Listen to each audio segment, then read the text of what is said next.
आपकी तबीयत कैसी है? Atul Sharma, I am very fine. Pushpendra, Radhe Radhe. Good morning Agarwal साहब। प्रणाम सर। अभिषेक, कुलदीप, ठाकुर साहब, गुड मॉर्निंग। सबका एक बार सबका अभिवादन। Thank you.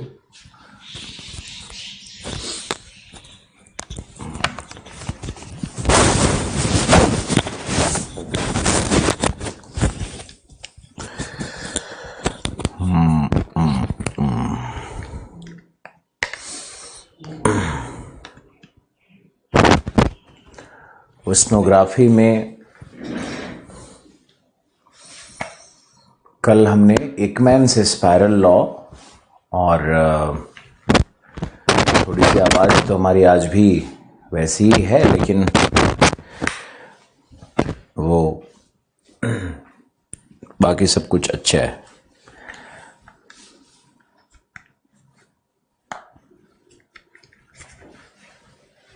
ओके।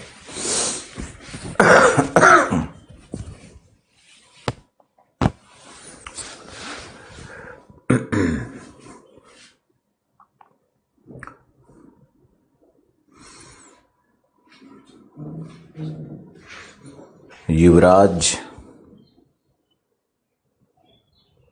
विंटर आ गया है सर। हर्षित, शुभ प्रभात। अलीशा, गायत्री,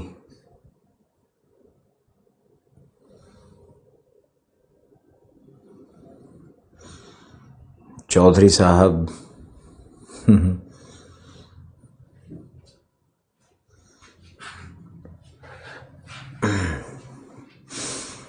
तो एकमैन से spiral law, Ekman pumping, cold upwelling zone, इस पर और इस थ्योरी, ये जो थ्योरीज आपने पढ़ा, जो लॉज आपने पढ़ा, इसका एप्लीकेशन कैसे होगा और ओशियन करंट के सर्कुलेशन में महासागरीय धाराओं का जो संचरण है उसमें एकमैन से स्पाइरल लॉ कैसे लागू होता है, उसकी व्यवहारिकता कैसी है, इस पर भी हम लोग एक लेक्चर आज करने वाले हैं। और फैक्टर्स अफेक्टिंग ओशियन करंट या फैक्टर्स ओरिजिनेटिंग ओशियन करंट्स, तो कल हम लोगों ने देखा था पृथ्वी से संबंधित महासागरीय धाराओं को, ओशियन करंट्स को प्रभावित करने वाले कारक और उत्पत्ति संबंधित कारक। सबसे पहले तो था रिलेटेड टू अर्थ या अर्थ्स मोशन, जिसमें मैंने आपको कोरियोलिस और एकमैन से स्पाइरल लॉ और अर्थ्स ग्रेविटी, इन चीज़ों की बात की। और अब हमारा दूसरा है, इसको कहते हैं सब एरियल। सब एरियल का मतलब है वायव्य, वायवीय, या इसको आप सिंपल कह सकते हो वायुमंडलीय। और वायुमंडलीय कारक में होता है वायुदाब या वायुमंडलीय दाब। दूसरा होगा पवन, या आप लिख सकते हो प्रचलित पवने, वैश्विक पवने, प्रचलित पवने, पवन। तीसरा हो सकता है इंसोलेशन एंड प्रेसिपिटेशन, सूर्यातप। और चौथा हो सकता है वर्षण। तो ये सारे सब एरियल फैक्टर्स हैं।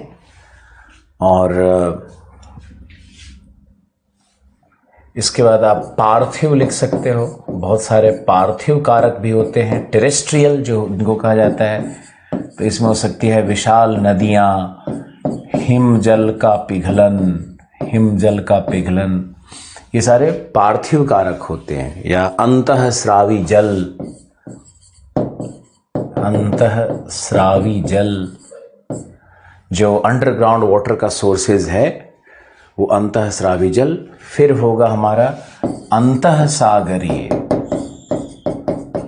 अंतःसागरीय कारक यानी सब ओशियानिक फैक्टर्स। और सब ओशियानिक फैक्टर्स में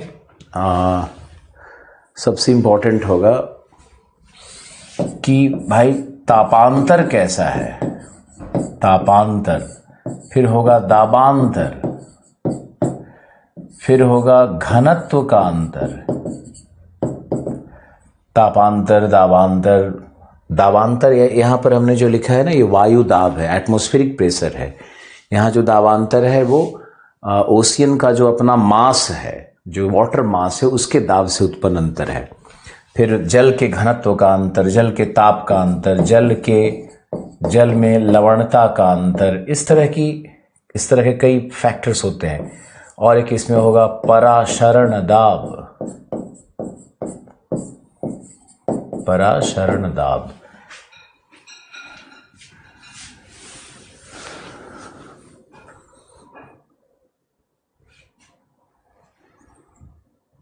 पराशरण दाब, ये इतने फैक्टर्स आपको समझने हैं। हम लोगों ने इस फैक्टर को हम लोगों ने बहुत अच्छे से कर लिया है, बहुत डिटेल से हम लोगों ने किया।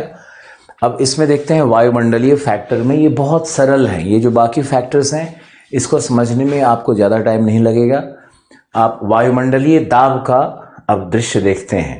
अगर वायुमंडलीय दाब की बात की जाए तो उच्च दाब और निम्न दाब दो ही है ना। तो एक यहाँ देखते हैं, एक ही फ्रेम में आपको बहुत कुछ समझना है। मान लो कि ये है हमारा समुद्र तल, सी लेवल है ये, और यहाँ पर हम कल्पना करते हैं वायुमंडलीय दाब उच्च है, ये हाई प्रेशर बेल्ट है यहाँ पर। और यहाँ पर कल्पना करते हैं कि यह लो प्रेशर बेल्ट है। तो हाई प्रेशर और लो प्रेशर के बीच में क्या होता है कि पवन इस दिशा में चलती है, पवन के संचरण की दिशा इधर होगी। हाई से लो की तरफ पवन के संचरण की दिशा होती है। बहुत ही अद्भुत कॉन्सेप्ट है और तुम लोगों को बहुत गहराई से समझना होगा। बड़ा विवादित विषय होता है और जानबूझ करके हम एक साथ विवादित विषयों को और जो रियल फैक्ट है, जो सच्चाई है, जो सत्य है, जो साइंटिफिकली प्रूवन फैक्ट्स हैं, उनको एक साथ लेकर के आते हैं ताकि आप समझ सको। तो अब देखो, पवन तो इस दिशा में चलेगी, तो सामान्यतः क्या होना चाहिए कि जल का संचरण इस दिशा में होना चाहिए। जल का संचरण भी बिकॉज पवन से फ्रिक्शनल ड्रैग होगा और इस दिशा में होना चाहिए। तो हाई से लो की ओर चलना चाहिए। लेकिन ये फैक्टर दाब के कारण नहीं है, ये पवन के कारण है ना। जैसे मान लिया वत्तलन शर्मा है, उसमें भी लिखा हुआ है कि पवन हाई से लो चलती है, या सविंदर सिंह में लिखा है हाई से लो चलती है। तो हाई प्रेशर से लो प्रेशर की ओर जल का संचरण होना चाहिए। इस तरह की बातें लिखी हुई मिलती हैं, लेकिन ये सब निरर्थक हो जाता है क्योंकि यहाँ पर हम लोग जो फैक्टर्स हैं उनका अलग अलग विश्लेषण कर रहे हैं, न कि उनके एग्रीगेट को देख रहे हैं। हम लोग फैक्टर्स के योगफल को नहीं देख रहे हैं, हम लोग सारे फैक्टर्स के हार्मोनिक सम को नहीं देख रहे हैं, हम लोग सारे फैक्टर्स को मिलाकर के उसका एक सिंगल प्रभाव क्या होगा ऐसा नहीं देख रहे हैं। हम लोग हर फैक्टर का उसकी जो अपना जो प्रभाव होगा, उसकी जो इंडिविजुअल इम्पैक्ट होगा, उसको हम लोग देख रहे हैं। तो यहाँ हम लोग पवन की बात ही क्यों करें, यहाँ हम लोग बात नहीं करेंगे। सिंपल सा बात नहीं है। हमारे उच्च दाब और निम्न दाब के बीच में मान लो अगर पवन नहीं चल रहा है किसी कारणवश, तो फिर कैसे होगा। हम लोगों को तो इंडिविजुअली देखना है कि वायुमंडलीय दाब से क्या प्रभाव होगा। और जब हम लोग ओशियन करंट के फॉर्मेशन की बात करेंगे तब फिर जाकर के देखेंगे कि सारे फैक्टर्स, अगर दाब ऐसे है और पवन ऐसे चल रहा है और तापांतर इस तरह का है, लवण इस तरह का हो गया, अब क्या होगा, अब हार्मोनिक सम से कैसे ओशियन करंट उत्पन्न होगा, वो हम लोग बाद की बात है। अभी इंडिविजुअली फैक्टर्स को देखना है। तो हम लोग पवन को कंसिडर नहीं करेंगे। यहाँ पे सिंपल होगा, हाई प्रेशर के कारण जो समुद्र तल होगा वो कुछ इस तरह का होगा। हाई प्रेशर क्या है, 30 डिग्री नॉर्थ।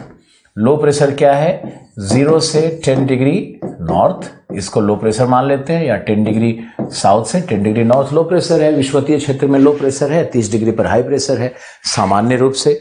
तो ये जो सामान्य रूप से दाब पेटियां बनती है उसमें स्लोप ऐसे कुछ होगा। दाब ज्यादा है तो वहां समुद्र तल नीचे, अब यहां से विषुवतीय क्षेत्र से जल का संचरण 30 डिग्री की ओर होगा और इसका नाम होगा स्लोप करंट।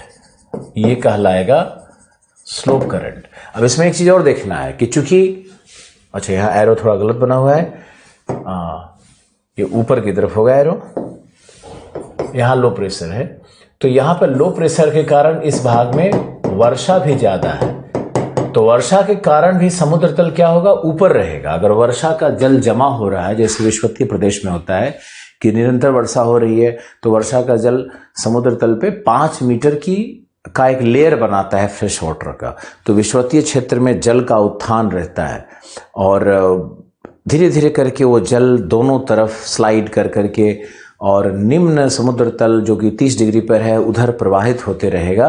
तो ये एक स्लोप करंट कहलाता है। यानी यहां पर अति वर्षण के कारण भी उत्थान है और इस तरह से स्लोप बनेगा और ये स्लोप करंट का निर्माण होता है। इस डायग्राम को बनाओ।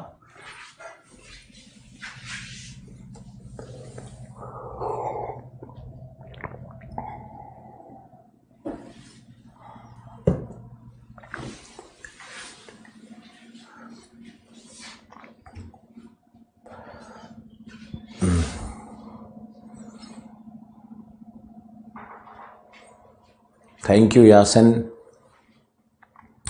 Thank you Mansi, thank you Pushpendra.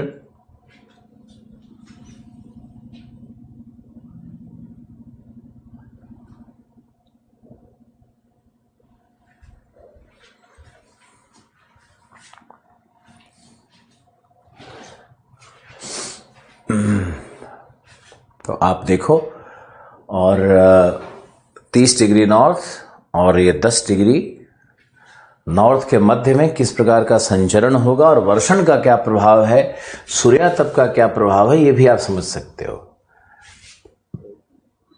दूसरा आगे फैक्टर्स को हम देखते हैं। तो इसी तरह का एक एग्जाम्पल अगर ले लिया जाए तो बहुत सिंपल सा है कि अगर हम पवन का कंसिडरेशन करेंगे कि पवन का क्या प्रभाव है। वायुदाब हो गया हमारा, अब है हमारा पवन, प्रचलित पवन। तो ऑलवेज याद रखो कि पवन में काइनेटिक एनर्जी है, गतिकीय ऊर्जा है, और जब भी वो सतह पर चलेगा तो सतह पर घर्षण उत्पन्न करता है, जिससे ऊपर का एक शीट, एक लेयर, एक संस्तर प्रवाहित होने लगेगा और वो जो प्रवाह होगा वो संस्तर अपने नीचे एक और प्रवाह को जन्म देता है और वो उसके नीचे एक और प्रवाह को जन्म देगा और ऊपर से नीचे की ओर गति भी घटती चली जाएगी और कोरियोलिस भी घटता चला जाएगा। इसी को एकमैन्स स्पाइरल लॉ के रूप में हमने आपको समझाया था। और ये जो टोटल प्रभाव है कि ऊपर का लेयर नीचे वाले को, नीचे का लेयर उसके नीचे वाले को जो घसीट रहा है, उसी को हम लोग कहते हैं फ्रिक्शनल ड्रैग। यानी प्रचलित पवनें फ्रिक्शनल ड्रैग के द्वारा उत्पन्न करती हैं समुद्री धाराओं को। और अगर कोई कहे कि एक सबसे महत्वपूर्ण कारक कौन सा है, एक कारक कौन सा है, तो आपको क्या कहना है, प्रचलित पवन। यानी समुद्री धाराओं की उत्पत्ति का जो सर्व प्रमुख कारक है वह है प्रचलित पवन। कभी भी पीटी में आए, कैसे भी आए, तो इस लाइन को भूलना नहीं है आपको कि जहां भी, जैसे मान लो पछुआ एक प्रचलित पवन है, व्यापारिक पवन है, ध्रुवीय पूर्वा पवन है, तो ये सारे जो पवन हैं ये जल राशि को बहुत को ड्रैग करते हैं और ओशियन करंट के उत्पत्ति का प्रमुख कारण यही होता है। तीसरा है सूर्यातप। सूर्यातप में आप आइए। सूर्यातप और वर्षण तो हमने बता ही दिया आपको कि सूर्यातप की मात्रा अधिक होगी तो दो दशाएं बन सकती है कि वहाँ पे भाई इवेपोरेशन ज़्यादा होगा तो वर्षण ज़्यादा होगा, तो वर्षा के कारण जो लेयर बनेगा, ये आपको दर्शाया जा चुका है। तो सूर्यातप की मात्रा और वर्षण भी प्रभावित करेगी, लेकिन ये बहुत ही गौण कारण है, ये बहुत ही कोई बहुत मेजर कारण नहीं है। पवन, प्रचलित पवन बहुत इंपॉर्टेंट है और अर्थ का रोटेशन और एकमैन्स लॉ, ये दो बहुत इंपॉर्टेंट है। पार्थिव में आओगे, बहुत ही सरल है। नदियों के मुहाने पे, नदियां स्वच्छ जल को ढोती हैं, तो नदियों के मुहाने पर जो स्वच्छ जल है वो समुद्री लवणीय जल के ऊपर में उत्प्लावित रहता है। समुद्र का जल भारी है, वो नीचे रहेगा और नदियों का जल हल्का है, लवणीय नहीं है, तो वो ऊपर रहेगा। तो ऊपर में नदी का जल कई किलोमीटर तक, जैसे अमेज़न का तो 150-200 किलोमीटर तक वो जल प्रवाहित होते रहता है सतह के ऊपर में। तो ये भी एक तरह की धाराओं का निर्माण करता है अथवा धाराओं को अध्यारोपित करता है। जैसे एक बड़ा सुंदर उदाहरण है मिसिसिपी मिसौरी नदी का, कि मिसिसिपी मिसौरी नदी कहाँ है, यूएस में है। तो वहाँ पे जो केन्स करंट है, जो केनी की धारा होगी, उसको ये इम्पोज करता है, अध्यारोपित करता है, और बाद में ये धारा युकटान चैनल से बाहर निकल करके ये पूरा, तो यही है पार्थिव हो गया हमारा। अंतःसागरीय में आओ तो अंतःसागरीय में तापांतर, दाबांतर, घनत्व, लवणता, पराशरण, दाब, इतने फैक्टर्स आपको देखने हैं। आपको हम दिखा रहे हैं कि मान लो लवण का अंतर है, लवण का अंतर देख लेते हैं पहले। यहां पर हाई सैलिनिटी है, हाई सैलिनिटी है, यहां पर लो सैलिनिटी है। तो हाई सैलिनिटी में जल भारी हो जाएगा और भारी होने के कारण समुद्र नीचे की ओर धंस जाता है। जहां भी सैलिनिटी हाई होगा वहां समुद्र तल नीचे, क्योंकि भारी जल नीचे डूब रहा है। तो इससे क्या होगा कि आसपास के जल को इनवाइट करेगा, आसपास के जल को आकर्षित करेगा। यानी जो धाराओं का प्रवाह होगा वो लो सैलिनिटी से हाई की ओर होगा। क्या बोला मैंने? लो सैलिनिटी से हाई सैलिनिटी की ओर होगा। यही प्रभाव होगा घनत्व का भी।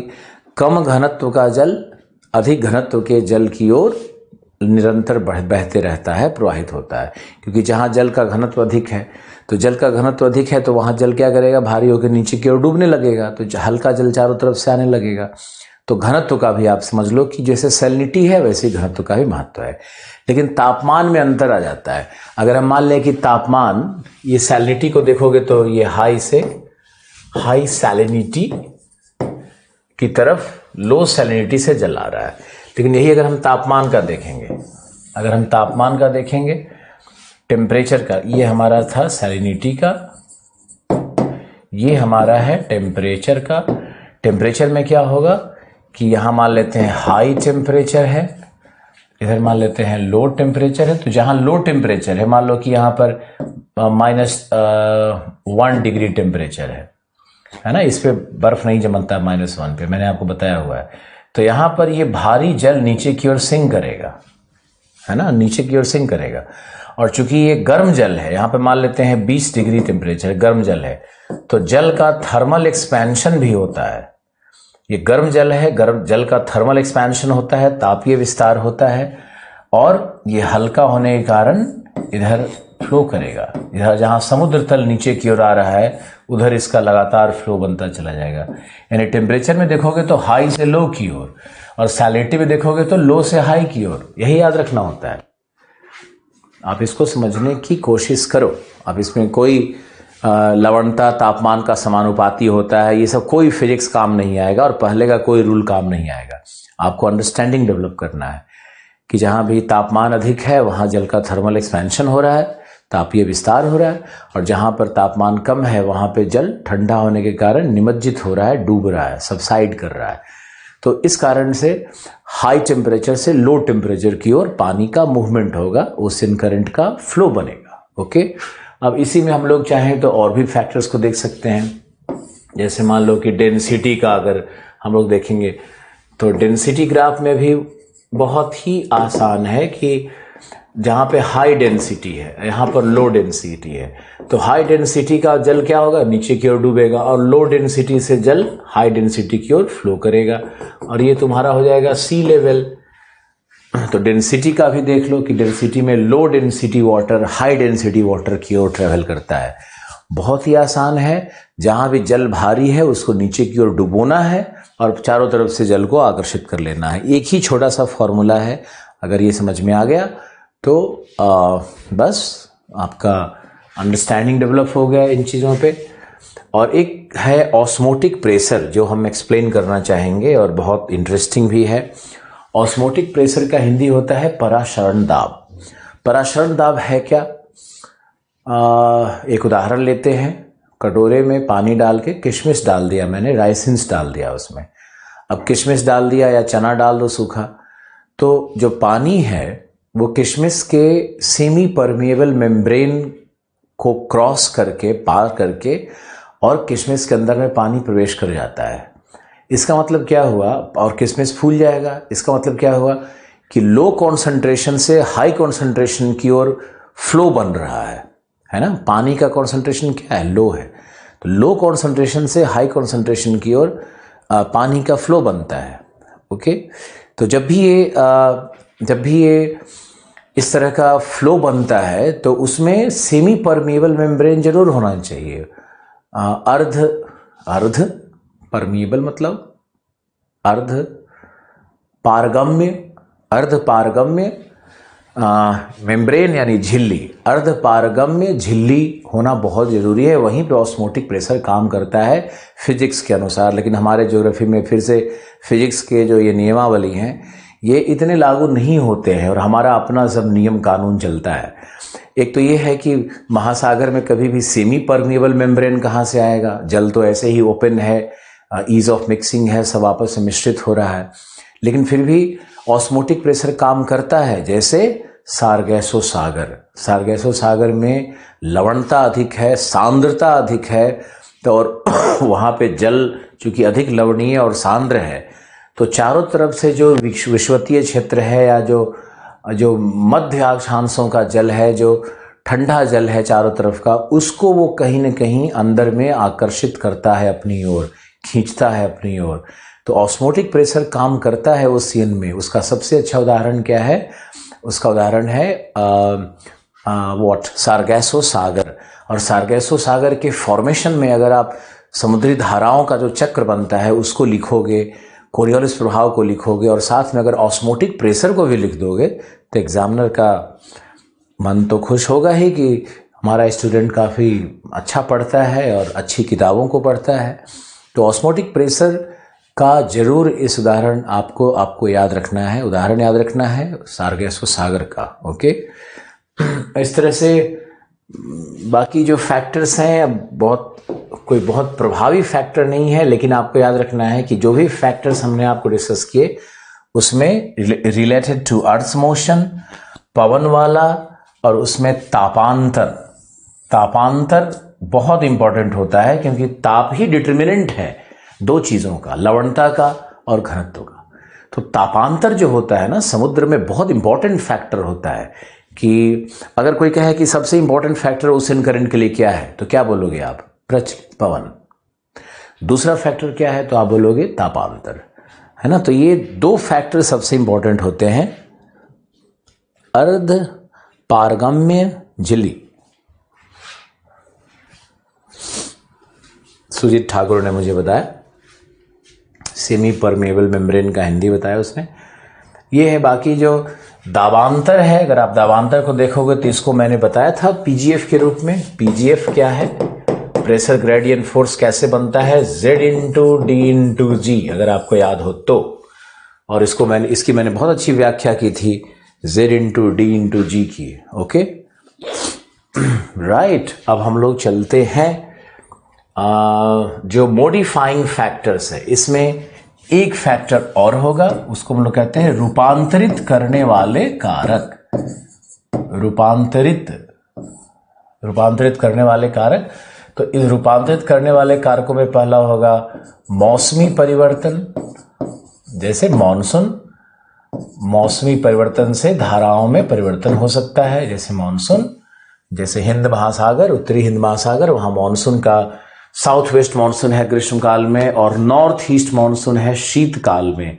तो उसी तरह से धाराओं का भी रिवर्सल वहां पर देखा जाता है। तो मौसमी दशाओं से परिवर्तन हो सकता है धाराओं में या धाराओं के दिशाओं में। दूसरा है ओशियन बॉटम रिलीफ, और तीसरा है तटीय संरचना, कोस्टल मॉर्फोलॉजी, तटीय संरचना। दूसरा है OBR, ocean bottom relief. Bottom relief कैसा है, वो भी धाराओं को प्रभावित करेगा। नीतल के उच्चावच कैसे है, अगर मान लो कि धाराएं चल रही है, सामने कटक आ गया, अब कटक आ गया तो धाराएं उससे टकराकर मंद हो जाएंगी। जैसे नॉर्थ अटलांटिक ड्रिफ्ट कहते हैं, एक बहुत सुंदर उदाहरण है, इसको समझना है कि नॉर्थ अटलांटिक ड्रिफ्ट कहेंगे। अटलांटिक महासागर में जो धारा जा रही है नॉर्थ सी की ओर, उसको नॉर्थ अटलांटिक ड्रिफ्ट कहते हैं, प्रवाह कहते हैं। प्रवाह क्यों कहते हैं? वॉल्यूम ज़्यादा है और उसका वेलोसिटी कम है। वेलोसिटी कम क्यों हुआ? तो जो मिड अटलांटिक रिज है वो उसके गति को कम करता है, मंदन करता है उसमें। लेकिन अगर हम प्रशांत महासागर में जाएंगे तो वहाँ पे वही उसी तरह की जो धारा बनती है, उसी तरह की धारा नॉर्थ अटलांटिक ड्रिफ्ट की तरह, वो नॉर्थ पैसिफिक करंट कहलाती है, क्योंकि वहाँ पर ओशियानिक रिज नहीं है जो कि उसके गति को कम करे। तो ये करंट ही नॉर्थ पैसिफिक में करंट रह जाता है। करंट कब, जिसमें कि वॉल्यूम भी हो अच्छा हो और उसकी गति भी अच्छी हो, वो करंट है। तो नॉर्थ पैसिफिक करंट और नॉर्थ अटलांटिक ड्रिफ्ट एक ही तरह की धाराएं हैं, लेकिन दोनों में एक में करंट है, दूसरा प्रवाह है। उसका कारण क्या है? बॉटम रिलीफ जो है ना अटलांटिक का, वो मंदन करता है, वो धारा को रोकता है, कहीं ना कहीं अवरोधक है उसका कहीं ना कहीं। और तटीय संरचना तट की आकृति जैसी होगी। मान लो कि धारा आ रही है और तट इधर घुमा हुआ है, जैसे आप देखोगे गल्फ ऑफ मैक्सिको के पास, तो गल्फ ऑफ मैक्सिको के पास जैसे ऐसे तट ऐसे घूम करके यूएस में ऊपर की ओर जा रहा है। इफ यू रिमेंबर कि भाई पूरा गल्फ कोस्ट मैक्सिको वाला देखो, फ्लोरिडा वाला देखो, और फिर ऐसे घूम जाता है। तो धाराएं वहां पर उसी तरह से घूम रही हैं। भारत में आओगे तो भारत में जैसे पेनिनसुला का प्रोजेक्शन है, प्रक्षेपण जैसे है भारत के उप महाद्वीप का, तो आप देखोगे तो धाराएं वैसे ही ऊपर नीचे, फिर कन्याकुमारी, फिर बंगाल की खाड़ी वैसे ही घूमती है। यानी धाराओं में मॉडिफिकेशन कर रहा है ये तट की आकृति की। अब इन फैक्टर्स को आपको लिखने भी आना चाहिए, और मैंने जितने एग्जाम्पल्स दिए, बिना एग्जाम्पल के, बिना केस स्टडी के भूगोल नहीं होता है। और जितने डायग्राम्स यहाँ पर ड्रॉ किए जा रहे हैं, जितने डायग्राम्स का हमने जैसे चार्ट बना करके प्रेजेंटेशन किया है, ये सब आपको करना होगा, सब आपको करना चाहिए। ओके, अब हम लोग सांस लेते हैं, गहरी सांस।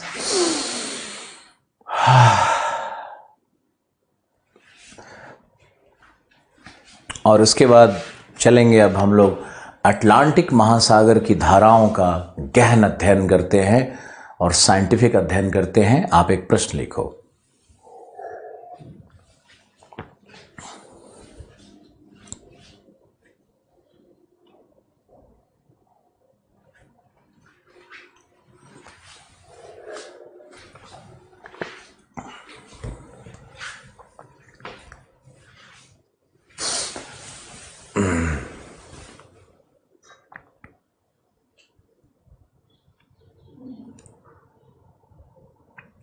ओके, प्रश्न लिखो। प्रश्न है कि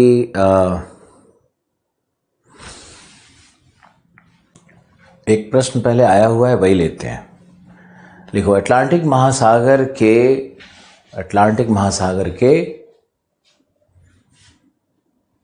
सागर की धाराओं का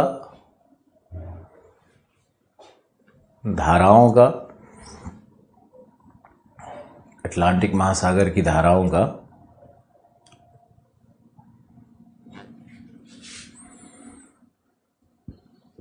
या धाराओं के वितरण का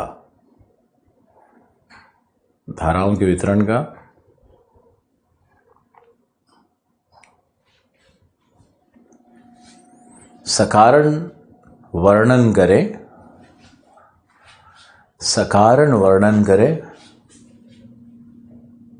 एवं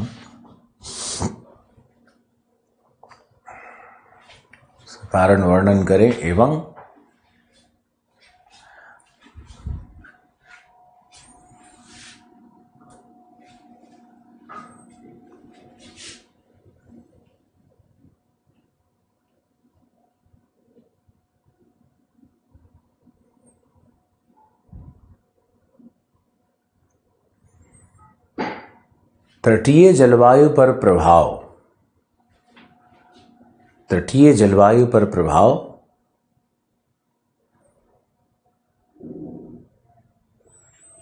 को दर्शाएं। कई प्रश्न हो सकते हैं। महासागरीय धाराओं का मत्स्य क्षेत्र पर क्या प्रभाव है, इसको भी लिखो। महासागरीय धाराएं एवं मत्स्य क्षेत्र, ये भी एक प्रश्न बनता है। फिर है सारगैसो सागर का निर्माण,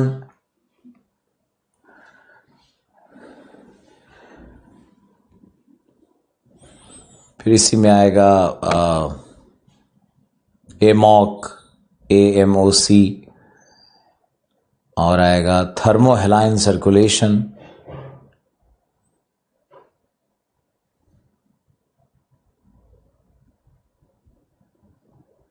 थर्मोहेलाइन सर्कुलेशन।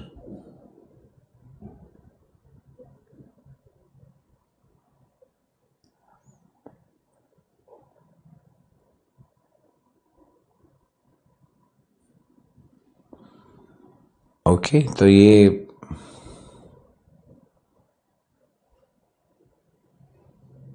इस तरह के प्रश्न संभावित हैं, आते रहेंगे। और आप लिखो इसमें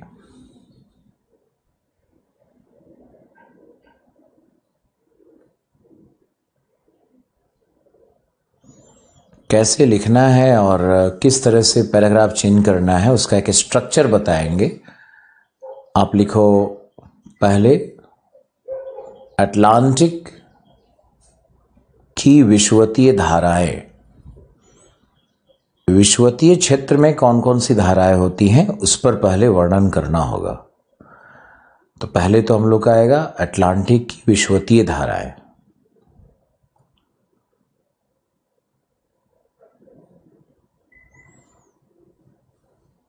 फिर आएगा दूसरा, अटलांटिक या उत्तरी अटलांटिक की गर्म जलधाराएं एवं प्रभाव।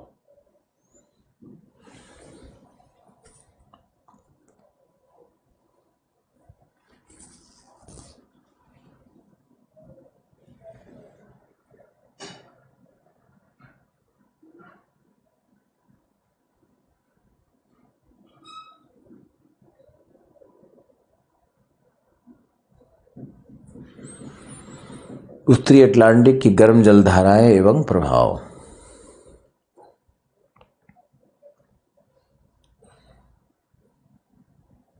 तीसरा,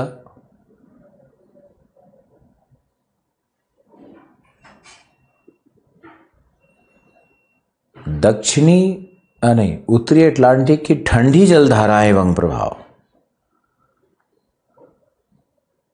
ठंडी जलधाराएं एवं प्रभाव।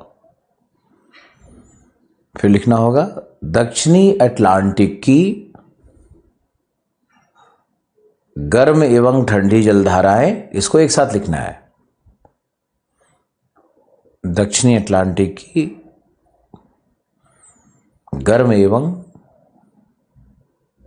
ठंडी जलधाराएं।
अब इसको समझते हैं और आपको डिटेल बताते हैं, इस पर डायग्राम के साथ डिस्कशन करते हैं। और इसमें आप थोड़ा लिखने का भी कोशिश करिएगा, फास्ट लिखने का कोशिश करिएगा।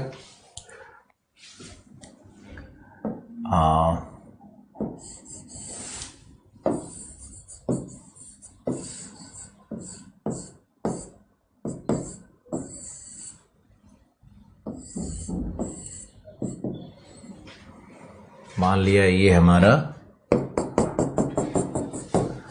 नॉर्थ अमेरिका है, थोड़ा बड़ा ही रखते हैं क्योंकि अटलांटिक ओशियन को दर्शाना है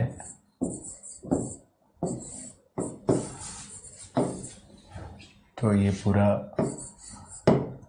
इस तरह से दिखाना पड़ेगा कि भाई हमारा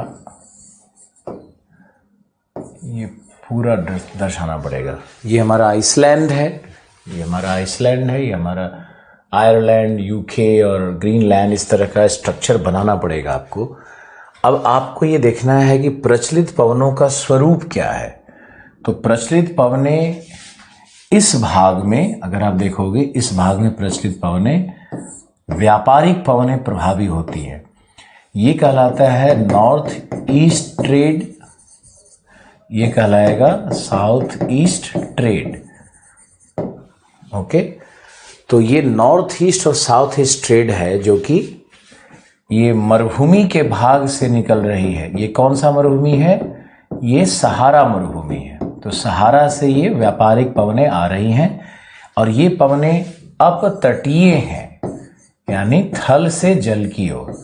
अपतटीय का मतलब होता है थल के भाग से जल की ओर अगर पवन चले तो अपतटीय, और मरुभूमि से आ रही हैं। यहाँ भी आप देखोगे तो कालाहारी मरुभूमि है, यहाँ पर नामीब, तटीय क्षेत्र में नामीब की मरुभूमि है। तो ये भी मरुभूमि का ही भाग है, शुष्क भाग है। बल्कि ट्रेड विंड में आपको हम पढ़ाएंगे आगे चल करके कि ये जो व्यापारिक पवनें हैं, चूंकि पश्चिमी तट पर अपतटीय होती हैं, इसलिए ये डेजर्ट का निर्माण करती हैं। और जहाँ भी आप देखोगे ट्रेड विंड का महाद्वीपों के पश्चिमी तट पर शुष्कता का प्रभाव है, शुष्क रखती हैं, आर्द्रता कम होती है, इसलिए मरुभूमि अवश्य मिलता है। अगर आप यहाँ देखोगे तो यहाँ भी अटकामा डेजर्ट है, ये भी तुम्हारा ट्रेड विंड का ही बेल्ट है, यहाँ भी अटकामा डेजर्ट है। अगर यहाँ आप देखोगे तो यहाँ भी सोनोरान और मोहावी डेजर्ट है, सोनोरान और मोहावी डेजर्ट है। ऑस्ट्रेलिया में जाओगे तो वहाँ भी यही फिनोमेना है। भारत में आओगे तो राजस्थान और थार डेजर्ट है। यानी इसका अर्थ ये निकल रहा है कि व्यापारिक पवनें पश्चिमी तट पर उष्ण कटिबंधों में मरुभूमिकरण करती हैं। उसका कारण ये है कि पूर्वी तट पर जल वर्षा करेंगी और पश्चिमी तट तक जाते जाते वो शुष्क हो जाती हैं। इस भाग में तो वर्षा करेंगी, इधर आते आते शुष्क, इधर वर्षा करेंगी, इधर आते आते शुष्क, है ना। तो ये सब शुष्कता का कारण मूल है अपतटीय व्यापारिक पवन। अब दूसरा डिस्कशन पॉइंट है कि जो अपतटीय व्यापारिक पवन है, ये गर्म होने के कारण इसका वेलोसिटी क्या होगा? उच्च होगा।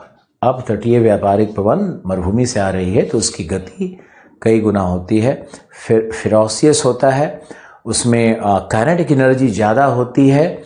और जब काइनेटिक एनर्जी उसका ज़्यादा है तो ये क्या करेगा? यहाँ से, इस भाग से जल का विस्थापन, ये जो भाग है यहाँ से जल का यह विस्थापन शुरू करता है और ये जल धीरे धीरे ब्राज़ील की ओर या साउथ अमेरिका की ओर संचरित होने लगती है। ये जल इधर संचरित होने लगेगा और ये जो संचरित जल है फ्रिक्शनल ड्रैग के कारण, जैसा मैंने आपको एकमैन नियम में बताया था, तो ये संचरित जल विषुवत के समानांतर होगी लगभग 10 डिग्री के आसपास। इसका जो लैटिट्यूड्स है ना, ये 10 डिग्री है, 10 डिग्री नॉर्थ है और ये लैटिट्यूड 8 डिग्री साउथ है। आपको मैंने पहले भी कहा था कि जो परिघटनाएं होती हैं वो उत्तरी गोलार्ध में 2 से 5 डिग्री विस्थापित रहती है। जैसे मान लो तापमान में मैंने बताया था कि जो मैक्सिमम हाईएस्ट टेम्परेचर वाला आइसोथर्म है वह भी उत्तरी गोलार्ध की तरफ शिफ्टेड होता है। वैसे ही जो धाराएं हैं वो भी थोड़ा सा उत्तरी गोलार्ध की ओर शिफ्टेड रहती हैं। वो 10 डिग्री नॉर्थ 10 डिग्री साउथ पर नहीं होगा, वो 10 डिग्री 8 डिग्री ऐसे होगा। लवणता का भी लाइन ऐसे ही था कुछ। तो आप इसको याद रखना है, इन चीज़ों को हर बार एक ही चीज़ को पूछते नहीं रहना है। ये 10 डिग्री नॉर्थ हो गया, ये 8 डिग्री साउथ हो गया। अब ये जो धाराएं बनी, ये चूंकि विषुवतीय क्षेत्र की धाराएं हैं तो इनका नामकरण बड़ा ही सरल है। इसको हम लोग कर देते हैं नॉर्थ अटलांटिक इक्वेटोरियल करंट, ये कर दिया गया है साउथ अटलांटिक इक्वेटोरियल करंट। बहुत सिंपल है। उत्तरी विषुवतीय धारा, दक्षिणी विषुवतीय धारा, यही नियम हिंद महासागर में भी लागू होगा और यही नियम प्रशांत महासागर में भी लागू होगा। नियम तो नियम है भूगोल में। अब आगे देखो, अब ये देखना है कि ये जो भाग है यहां से जल का विस्थापन हो रहा है, यहां से भी जल का विस्थापन हो रहा है, यानी यहां से लॉस ऑफ वाटर है। ये जो मैंने माइनस माइनस दिखाया है ना, ये माइनस मतलब समझना है कि लॉस ऑफ वाटर है। तो यहां से अगर लॉस ऑफ वाटर हो रहा है तो ऊपर मान लो कि क्षैतिज जल का विस्थापन ऊपर से लगातार हो रहा है, व्यापारिक पवनें क्षैतिज जल को विस्थापित कर रही है, तो नीचे से ऊपर की ओर कॉम्पनसेशन होगा, यानी गहराई से जल ऊपर की ओर उठने लगेगा और शीत जल का उद्वेलन क्षेत्र बनता है। यानी सभी मरुभूमियों के तटीय क्षेत्र पर, उष्णकटिबंधीय गर्म मरुभूमि के तटीय क्षेत्र पर जहां व्यापारिक पवनें अपतटीय हैं, वहां पर शीत जल का उद्वेलन हो रहा है। उद्वेलन का कारण क्या है? क्षतिपूर्ति, नीचे से लंबवत क्षतिपूर्ति हो रहा है जल का। तो यहाँ पे शीत जल का उद्वेलन क्षेत्र बनेगा। और एक और आपको एकमैन नियम से समझाते हैं। व्यापारिक पवनों की दिशा देखो इस तरह से है, व्यापारिक पवनें इस तरह से अंदर की ओर आ रही हैं। तो अगर व्यापारिक पवनें इस तरह से अंदर की ओर आ रही हैं तो आपको ये समझना है कि इसमें एकमैन्स नियम कैसे लागू होगा। ये देखो व्यापारिक पवन अंदर की ओर आई, तो ये जो हमने करंट को यहाँ पे दिखाया है, इसका मतलब है कि अपनी बाईं ओर, चूंकि दक्षिणी गोलार्ध है, बाईं ओर 45 डिग्री के एंगल पर विस्थापन हो गया। यहाँ पे देखोगे तो ये पवन से देखो ये धारा है हमारी, तो धारा लगभग 45 डिग्री के 45 डिग्री एंगल पे विस्थापित हो गया है। यहाँ देखो ये राइटवर्ड विस्थापन है, ये राइट की तरफ विस्थापन है और ये लेफ्ट की तरफ विस्थापन है। यहाँ पे देखोगे तो इधर विस्थापन हो रहा है, ये देखो लेफ्ट की तरफ विस्थापन हो रहा है ध्रुवों की ओर ही विस्थापन दोनों केस में। कोरियोलिस कैसे काम कर रहा है, एकमैन कैसे काम कर रहा है, इसको देखना बहुत जरूरी है आपको कि हम लोग देखें। यहाँ देखो तो उत्तरी गोलार्ध में ये है तुम्हारा व्यापारिक पवन, तो जो समुद्री धाराएं हैं इससे 45 डिग्री पर चलेंगी एकमैन से। एकमैन नियम के कारण ही ये धाराएं विषुवत रेखा के समानांतर हो जाती है।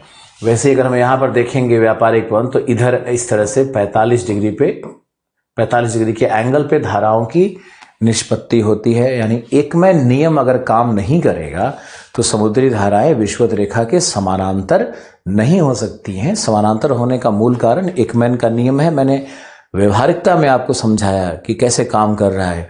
अब एकमैन नियम में आपको ये भी पता था कि जो पवन की दिशा के बाईं ओर, यानी इस भाग में क्या होगा, शीत जल का उद्वेलन। पवन दिशा के यहाँ पे जाओगे तो पवन दिशा के दाहिनी ओर शीत जल का उद्वेलन होता है। यानी शीत जल के उद्वेलन का कारण एकमैन पंपिंग भी है। यहाँ पर हम यहाँ पे देखेंगे तो शीत जल का उद्वेलन का देखो ये क्षेत्र बन रहा है, यहाँ शीत जल का उद्वेलन हो रहा है। क्यों हो रहा है? यहाँ पर देखो शीत जल का उद्वेलन यहाँ पर होगा। क्यों हो रहा है शीत जल का उद्वेलन? यहाँ पर हो रहा है एकमैन पंपिंग के कारण, है ना। तो शीत जल के उद्वेलन का मैंने 2 कारण बताया। एक पहला था व्यापारिक पवन के द्वारा जल का विस्थापन करना और लंबवत कॉम्पनसेशन, और दूसरा है एकमैन नियम से एकमैन पंपिंग हो रहा है। कितना लोग इस बात को समझा, मुझे लिख करके बताओ।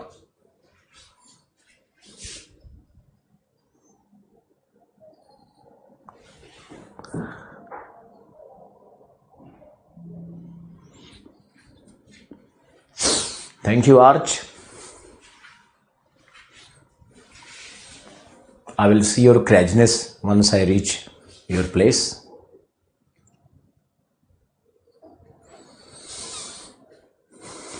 समझ गए? Okay, good. लोगों का रिस्पॉन्स आया। अब देखो, अब क्या है कि इस भाग में बहुत ध्यान से देखना है। कोई काम नहीं आएगी किताब में और कुछ काम नहीं आता है। ये यहाँ देखो, ये जो भाग है, ये जो, यहाँ थोड़ा मेरे डायग्राम को मॉडिफाई करेंगे हम आगे चल के।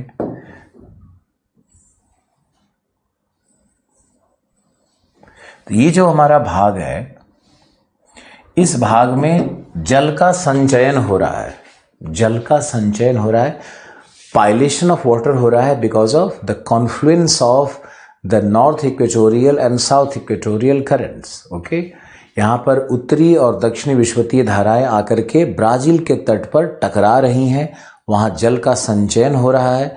तो जल के संचयन के कारण वहाँ क्या होगा, समुद्र तल में उत्थान होगा, समुद्र तल ऊपर की ओर उठ जाएगा। और समुद्र तल जब ऊपर की ओर उठेगा तो ब्राज़ील से गिनी की ओर, अफ्रीका की ओर ऐसे ढाल बन जाएगा, ये ढाल बन जाएगा, है ना। ये ढाल इस तरह से बना हुआ है, ब्राज़ील में ऊंचा और गिनी की तरफ नीचा, नीच या व्हाटएवर। तो ये जो नीचे की तरफ है ना, ये तो ये एक और करंट को यहां जन्म देगा, एक करंट और इधर वापस की तरफ एक करंट जाएगा। ये करंट क्या कहलाएगा? यह है तुम्हारा काउंटर इक्वेटोरियल करंट, मतलब प्रति विषुवतीय धारा बन रही है यहां पर।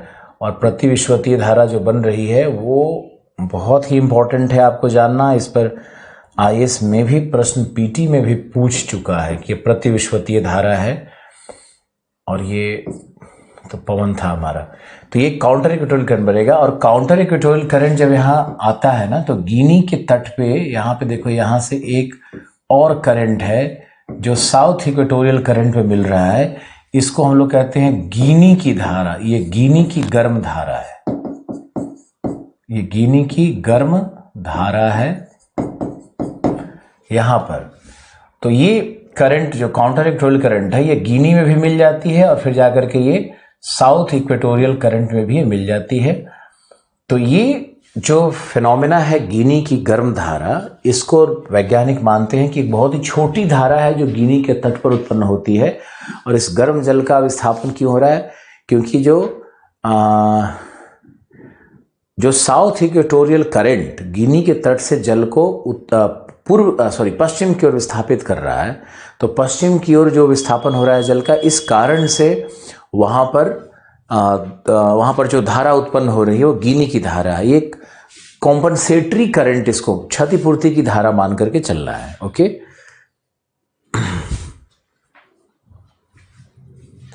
ओके,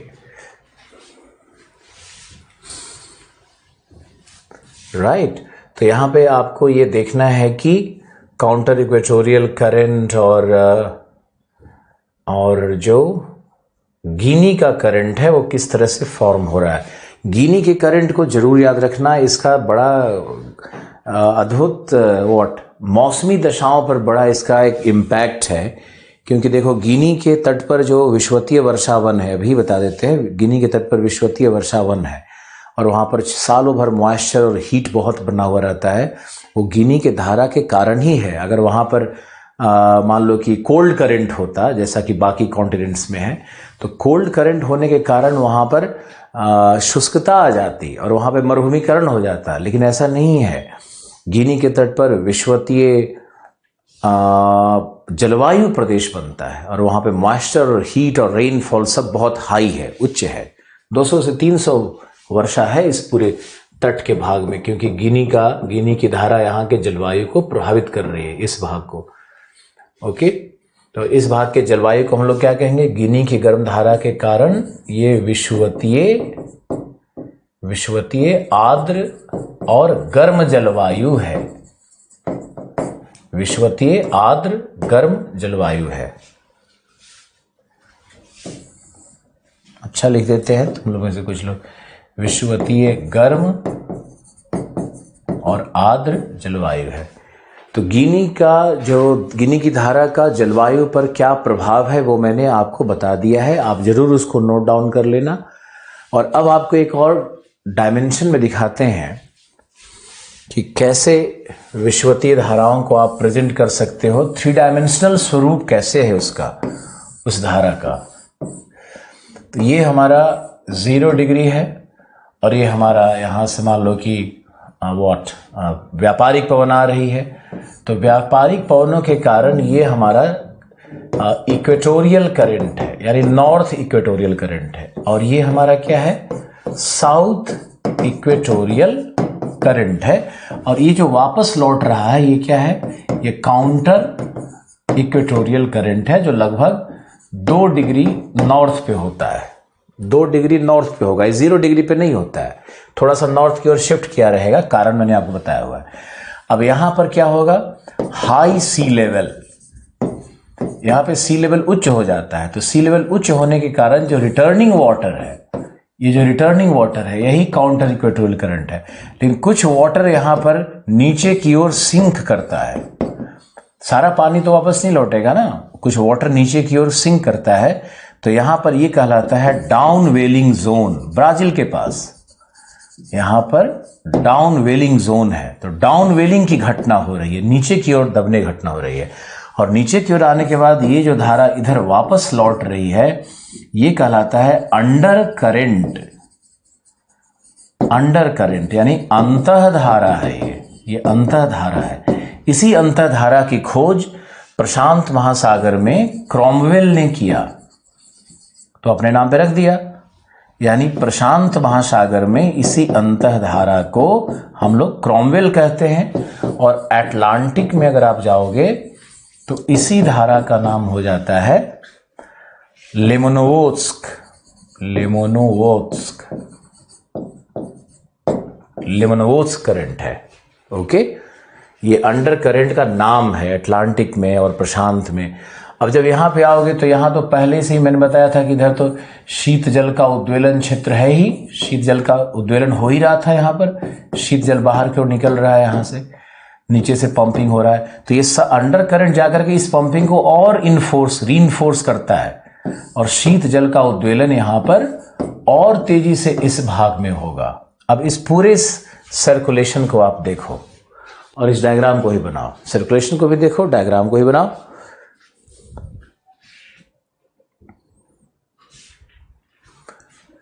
ये डायग्राम अगर आप समझ गए तो इक्वेटोरियल करंट को आप बहुत अच्छे से समझ रहे हो। और अगर आप चाहते हो कि इस इक्वेटोरियल करंट का जो डिस्कशन है उस पर कोई प्रश्न पूछना हो तो आप जरूर पूछो।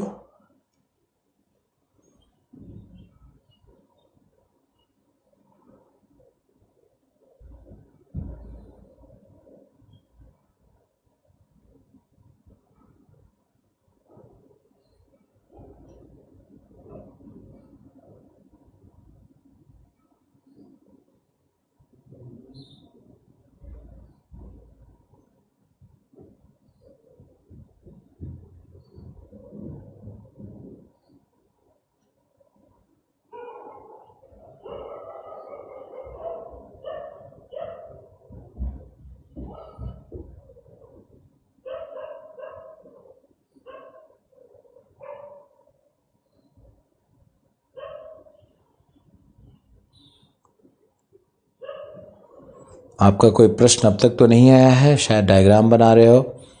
शीत जल के उद्वेलन की घटना पर हमने 3 कारण बता दिए, एकमैन पंपिंग, व्यापारिक पवनों की भूमिका और अंडर करंट का प्रभाव।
ओके, इसी बहाने मैंने रेस्ट भी कर लिया। सर्वेश, गिनी करंट के उत्पत्ति कैसे हुई ये समझ में नहीं आया। गिनी करंट जो साउथ इक्वेटोरियल करंट चलती है ना, तो वहाँ पे गिनी करंट कॉम्पनसेशन के लिए गिनी करंट का एक ही कारण है, वो कारण है कॉम्पनसेशन। लॉ ऑफ कॉम्पनसेशन काम कर रहा है वहाँ पर क्षतिपूर्ति के लिए, क्योंकि जो कैमरून जहाँ पर देश है ना, जहाँ पर कैमरून देश है, ध्यान से देखना एटलस में, तो कैमरून के पास से जो जल का विस्थापन हो रहा है तो वहाँ पे काफ़ी निम्न तल बनता है। तो निम्न तल को कॉम्पनसेट करने के लिए ये अफ्रीका के कोस्ट के किनारे किनारे गर्म जल का प्रसार होने लगता है, वही गिनी करंट है।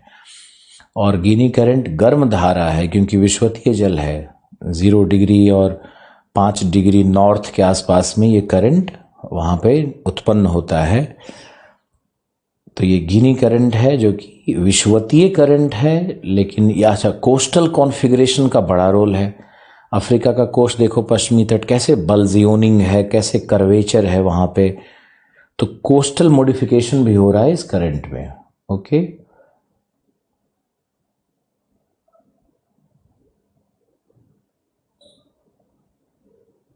काउंटर इक्वेटोरियल करंट ये साथ पे ही या उपस्थ पे, क्या लिखे हो अतुल शर्मा, समझ नहीं पा रहा हूं मैं। नॉर्थ इक्वेटोरियल करंट का भी डाउन वेलिंग होगा, बिल्कुल होगा, बिल्कुल होगा।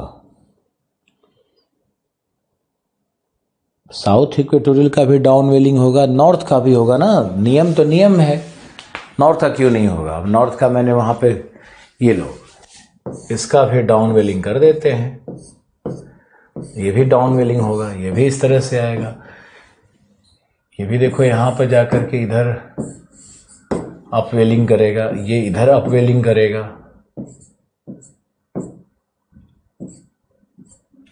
देखो, और पूरे परिकल्पना को बहुत अच्छे से समझना है, याद रखना है, राइट।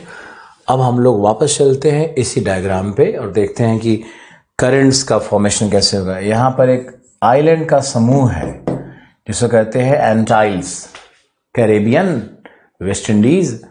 वेस्ट इंडीज का ही पुराना नाम क्या है, एंटाइल्स, जिसको आप लोग बोलते हो एंटीलीज, लेकिन उसको एक्चुअली एंटाइल्स पढ़ते हैं।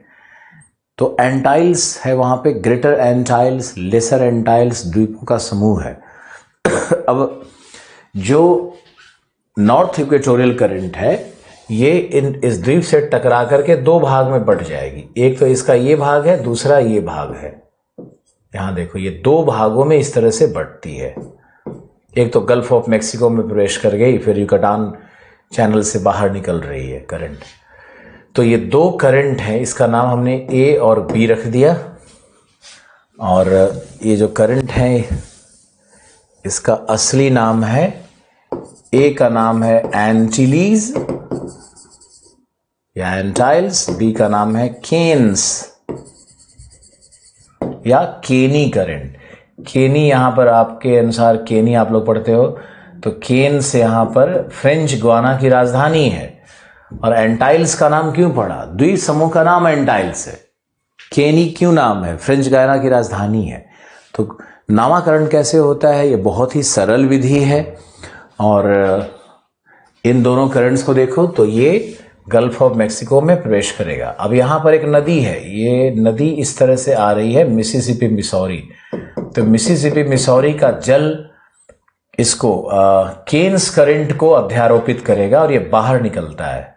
अब ये जब बाहर निकलेगा तो यहां थोड़ा सा मुझे मॉडिफिकेशन कर देना चाहिए आपके समझने के लिए।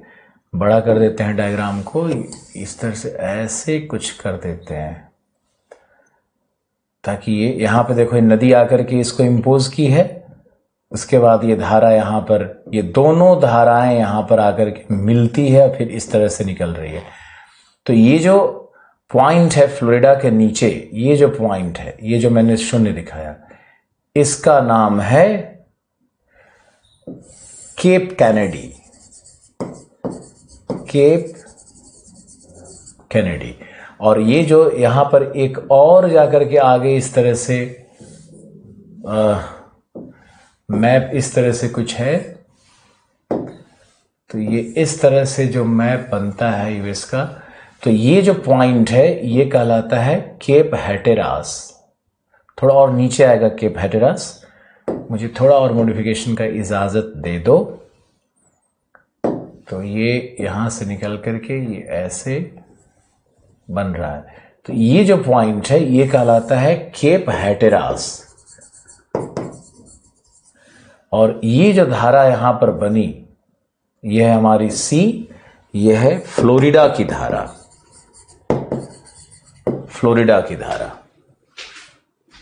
3 धाराएं और बनी है। कैसे बनी है, इनकी संरचना क्या है, इसको देखना बहुत जरूरी है। आप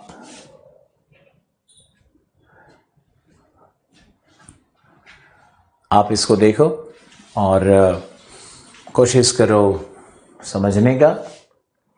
नॉर्थ अटलांटिक का ही द्विभाजन हुआ। ए और बी 2 धाराएं बनी, फिर ए और बी दोनों धाराएं जाकर के मिल गई फ्लोरिडा के पास, जहां इसका नाम सी यानी फ्लोरिडा करंट हो गया। फ्लोरिडा करंट अवस्थित है केप कैनेडी और हैटेरास के मध्य। और इसके बाद जो फ्लोरिडा की धारा है, इन सब पे आप कोरियोलिस का प्रभाव भी जरूर देखते रहो कि कोरियोलिस क्या करेगा, राइटवर्ड डिफ्लेक्शन करेगा। तो ये सब करंट धीरे धीरे राइटवर्ड डिफ्लेक्शन की तरफ जाने लगता है। ये सबसे राइटवर्ड डिफ्लेक्शन हो रहा है, तो सारा करंट इस तरह से फ्लो बनता है। अब ये जो फ्लोरिडा की धारा है, यहां जो फ्लोरिडा की धारा कहला रही है, ये इसको हम मोटे से थोड़ा दिखा देते हैं। मुख्य धारा को थोड़ा मोटा दिखा देते हैं ताकि आप आइडेंटिफाई कर पाओ कि किसकी बात की जा रही है ना। तो ये जो ए और बी और ये तीसरा है फ्लोरिडा, ये केप हैटेरास से ऊपर जब आप यहां पे आओगे तो ये है तुम्हारा 55 डिग्री नॉर्थ। तो ये जो यहां से यहां तक ये 55 डिग्री नॉर्थ तक जो धारा बनेगी, ये है हमारी धारा नंबर डी। इसी को कहते हैं गल्फ स्ट्रीम। ये गल्फ स्ट्रीम है। गल्फ स्ट्रीम का लोकेशन क्या है, केप हैटेरास से लेकर के 55 डिग्री नॉर्थ के बीच हम लोग गल्फ स्ट्रीम कहते हैं। अब गल्फ स्ट्रीम क्या है कि गल्फ स्ट्रीम यहां से एक धारा आ रही है, लेब्राडोर की ठंडी धारा। इधर से आ रही है लेब्राडोर की ठंडी धारा। लेब्राडोर यहां पर एक कनाडा का पठार भी है, तो इसीलिए इसका नाम है लेब्राडोर की ठंडी धारा। हिम पिघलन के कारण ये आ रही है। और ये ग्रीनलैंड है, ये तो ग्रीनलैंड है, तो इसके पश्चिमी भाग से आ रही है ग्रीनलैंड की पश्चिमी धारा, और इधर से आ रही है ग्रीनलैंड की पूर्वी धारा।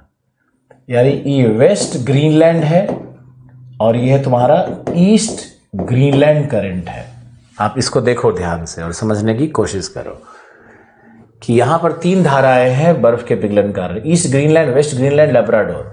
और ये है हमारा गल्फ स्ट्रीम। ये हमारा गल्फ स्ट्रीम है। और गल्फ स्ट्रीम में जब हम कोरियोलिस लगाने लगते हैं तो ये इस तरह से, और एकमैन स्पाइरल लॉ लगता है, तो गल्फ स्ट्रीम यहां पर लैमिनार फ्लोज के रूप में, शीट फ्लोज के रूप में, कई समस्तरीय प्रवाह के रूप में प्राप्त होने लगता है। गल्फ स्ट्रीम में कई लेयर्स बन जाते हैं। कारण क्या है, कोरियोलिस का प्रभाव बढ़ रहा है।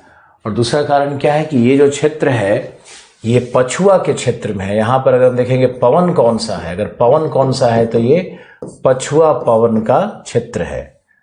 ये पछुआ का क्षेत्र बनेगा। तो पछुआ का क्षेत्र बनने के कारण ये पछुआ बन रहा है। यहां पे हम लिख देते हैं पछुआ का प्रभाव है। तो पछुआ के कारण क्या हो रहा है कि ये जो पवन है, कोरियोलिस और पछुआ, कोरियोलिस इसको पछुआ इसको मोमेंटम दे रही है, इधर जाने का मोमेंटम दे रही है, और कोरियोलिस उसको घुमा रही है। तो इसी कारण कई शीट्स में ये, कई लेयर्स में ये बट जाता है। और जब ये कई लेयर्स में यहां पे बट जाएगा तो ये जो पानी का सर्कुलेशन है इस तरह से धीरे धीरे करके, ये देखो ध्यान से, किस तरह से पानी सर्कल बनाने लगेगा। और यहीं पे तुम्हारा बनेगा इस सारगैसो सागर। गल्फ स्ट्रीम और जो नीचे में धाराएं हैं, विश्वतीय धारा, यानी विश्वतीय धारा, ध्यान से देखिए, विश्वतीय धारा, एंटाइल्स, फ्लोरिडा, गल्फ स्ट्रीम और ये लौटता हुआ जल, ये सब मिलकर के बनाता है आपका बीच में जो जल जो लगभग स्टैटिक हो जा रहा है, लगभग स्थैतिक हो जा रहा है। एक उदाहरण लेते हैं, मान लो एक पहिया है, पहिए को हम घुमाते हैं तो पहिए का जो सेंट्रल पार्ट है वहाँ पे जल की, वहाँ पे गति क्या होती है, कम होती है, न्यूनतम होती है, और पहिया के चारों तरफ गति सबसे ज़्यादा होती है। तो जो न्यूनतम गति जहाँ पर है वहीं पर सारगैसो सागर बन रहा है। सारगैसो सागर के फॉर्मेशन को समझना बहुत ज़रूरी है।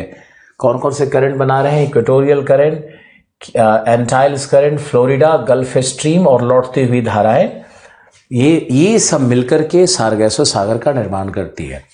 अब यहाँ देखो, ये गल्फ स्ट्रीम और ये 3 ठंडी धाराएं मिल रही है। लेब्राडोर तो आपने बचपन से सुना होगा, तो ये तट के पास लगातार आप देखोगे तो ठंडा जल है, तट के पास ठंडा जल है, और ये पूरे क्षेत्र में गल्फ स्ट्रीम का गर्म जल और लेब्राडोर और Greenland, East Greenland, West Greenland का ठंडा जल सब आकर के मिल रहा है। तो जब ये सारा जल आकर के मिलने लगेगा तो यहाँ पर गर्म और ठंडे जल के मिश्रण से क्या होता है बताओ, मत्स्यन क्षेत्र बनता है। मत्स्यन क्षेत्र क्यों बनेगा, इसका हम लोग प्रभाव बाद में डिस्कस करेंगे। एक साथ सब कुछ करने के चक्कर में कई चीज़ें मिस हो जाती हैं। अब आपको एक हम रिवीजन करवाते हैं, आप सब लोग बड़े शांति से एक बार रिवाइज करो, घबराना नहीं है। चीज़ों को हम कई बार रिपीट करते हैं, जानबूझ कर करते हैं। आप सभी ज्योग्राफी के लिए नए हो और धीरे धीरे ही सीखोगे। मुझे बताओ, विश्वतीय धारा कैसे बनी?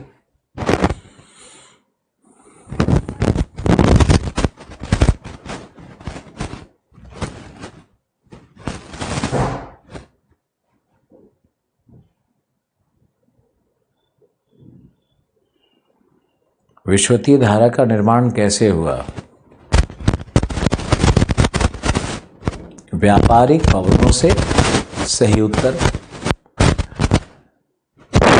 धाराएं कौन कौन सी है?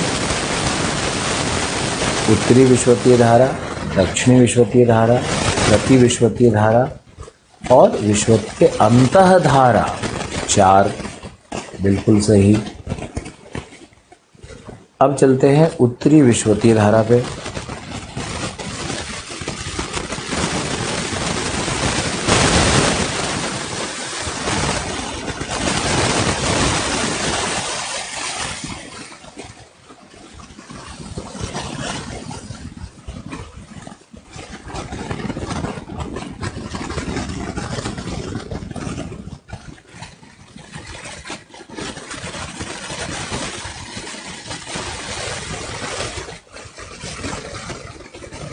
उत्तरी विश्वतीय धारा पे चलते हैं, तो उसका क्या हुआ, 2 भागों में कैसे बटी, किस द्वीप से टकराई, एंटाइल्स नाम क्यों कहते हैं, एंटिलीज क्यों कहते हो, केनी की धारा कहाँ बनी, मेक्सिको की खाड़ी में किस धारा ने प्रवेश किया, फ्लोरिडा की धारा कैसे बनी, फ्लोरिडा की धारा किन किन 2 धाराओं की संयुक्त धारा है।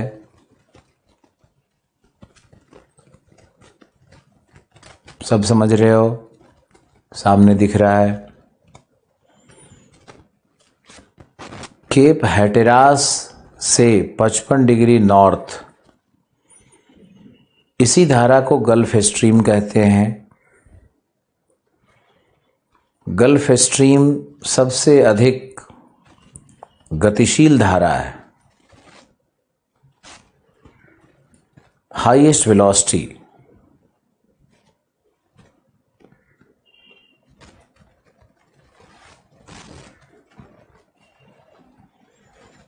क्यों हाईएस्ट वेलोसिटी है? क्योंकि यहाँ पर ठंडे और गर्म जल राशियों का जो संगम हो रहा है, तो वहाँ पर तापांतर बहुत होता है, और तापांतर अधिक होने के कारण जो पीजीएफ है, दाब प्रवणता बल है, वह भी अति उच्च हो जाता है। है ना, लिखते भी रहना चाहिए था। ओके, फिर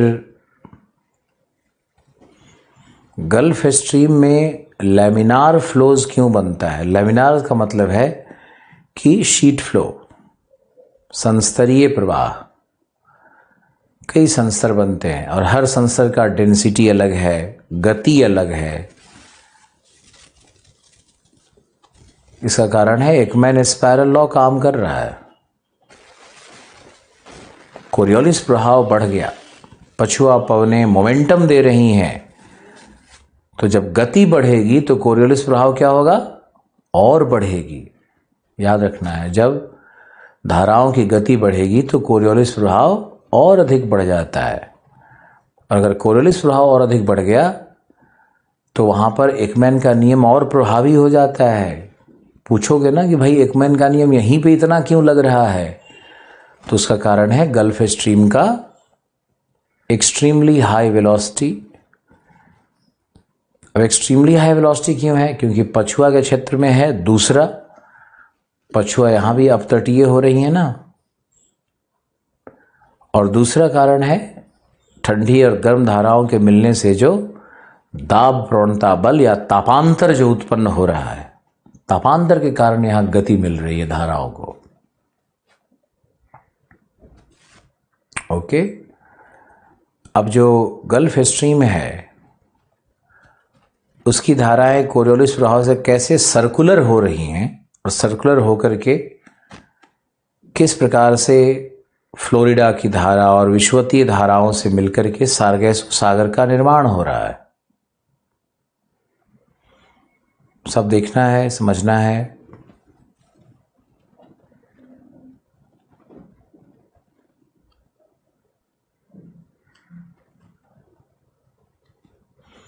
ओके, अब आगे चलते हैं। अब गल्फ स्ट्रीम का संगम हो रहा है तीन धाराओं के साथ। लेब्राडोर सबसे प्रमुख है, लेब्राडोर सबसे प्रमुख है। साथ ही ग्रीनलैंड की जो दो धाराएं हैं, ईस्ट ग्रीनलैंड, वेस्ट ग्रीनलैंड, वह भी आकर के गल्फ स्ट्रीम वाले क्षेत्र में ही मिल रही हैं। ये सभी ठंडी धाराएं हिमजल के पिघलन के कारण उत्पन्न हुई हैं। ओके, तो गल्फ स्ट्रीम की कहानी है ये। गल्फ स्ट्रीम और ठंडी धाराएं जहां मिल रही हैं वहां मत्स्यन का बड़ा केंद्र बनता है।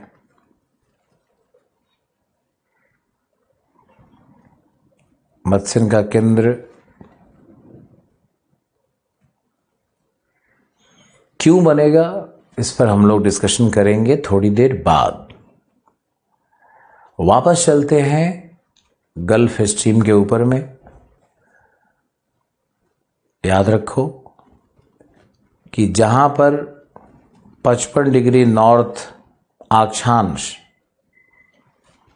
और 55 डिग्री वेस्ट देशांतर का कटान बिंदु है या परिच्छेदन बिंदु है,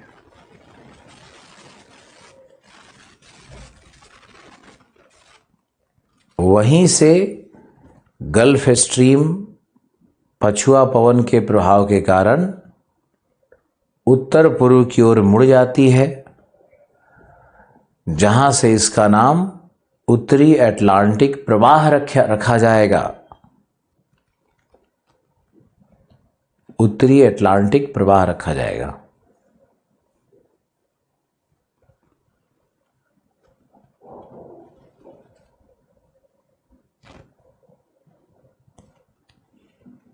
ओके, यानी गल्फ स्ट्रीम 55 डिग्री पश्चिमी देशांतर से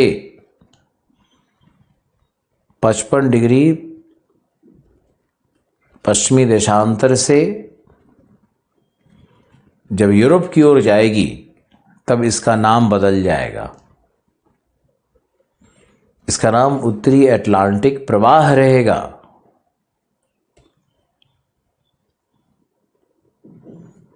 ओके, और उत्तरी अटलांटिक प्रवाह का क्या होगा ये अब हम लोग देखते हैं। आपको मैंने मौका दिया कि आप चीज़ों को रिवाइज करो, ध्यान से देखो। क्या देखो, ये हमारा गल्फ स्ट्रीम है और गल्फ स्ट्रीम 55 डिग्री यहाँ पे मान लेते हैं ना, 55 डिग्री वेस्ट है। तो ये 55 डिग्री वेस्ट का जो एरिया है, ये 55 डिग्री वेस्ट का मान लेते हैं देशांतर है। ये 55 डिग्री वेस्ट देशांतर के बाद जब ये मुड़ती है इधर और जाती है, इसी का नाम हो जाता है नॉर्थ अटलांटिक प्रवाह यानी ड्रिफ्ट। अब ये जो ड्रिफ्ट है ये यहां जाकर के 3 भागों में बटेगी। ब्रिटिश आइल से टकरा करके अंदर चली गई। ये है तुम्हारा बे ऑफ बिस्के, फ्रांस में है बे ऑफ बिस्के, जहां इसका नाम हो जाएगा रेनेल करंट। रेनेल करंट है। दूसरा इसका हश्र होगा कि ये जाएगा इधर नॉर्वे के तट से होता हुआ व्हाइट सी में, यह है आपका श्वेत सागर, व्हाइट सी में प्रवेश कर रही है। तो ये कहलाता है नॉर्वेजियन करंट। बड़ा आसान है, नॉर्वेजियन करंट यहां कहलाएगा।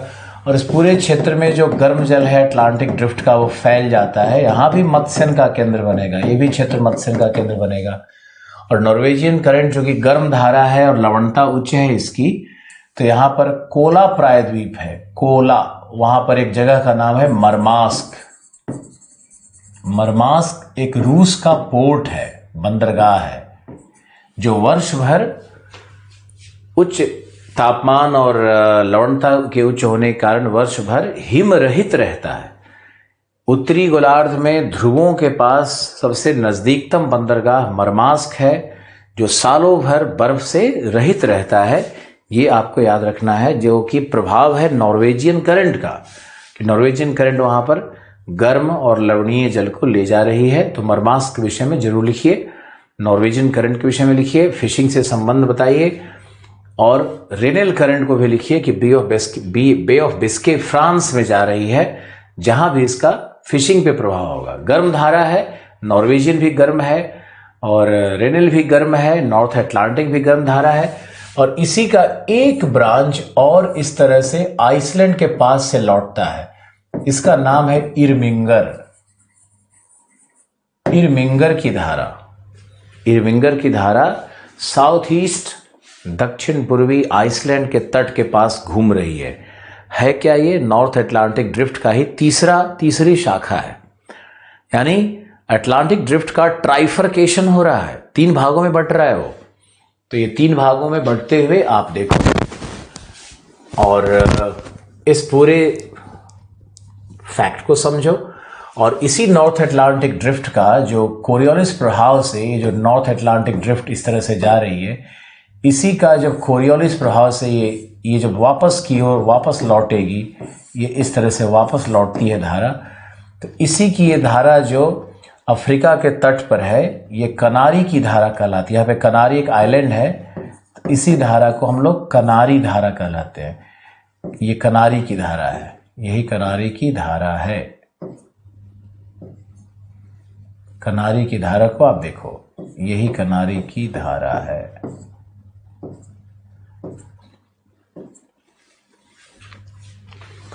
अब कनारी की धारा कैसी धारा है, इस पर भी थोड़ा विवाद है। विवाद क्या है, अब तो चीजें इस्टेब्लिश हो गई है। कनारी की धारा का सीजनल ड्यूअलिटी है, ऋतुओं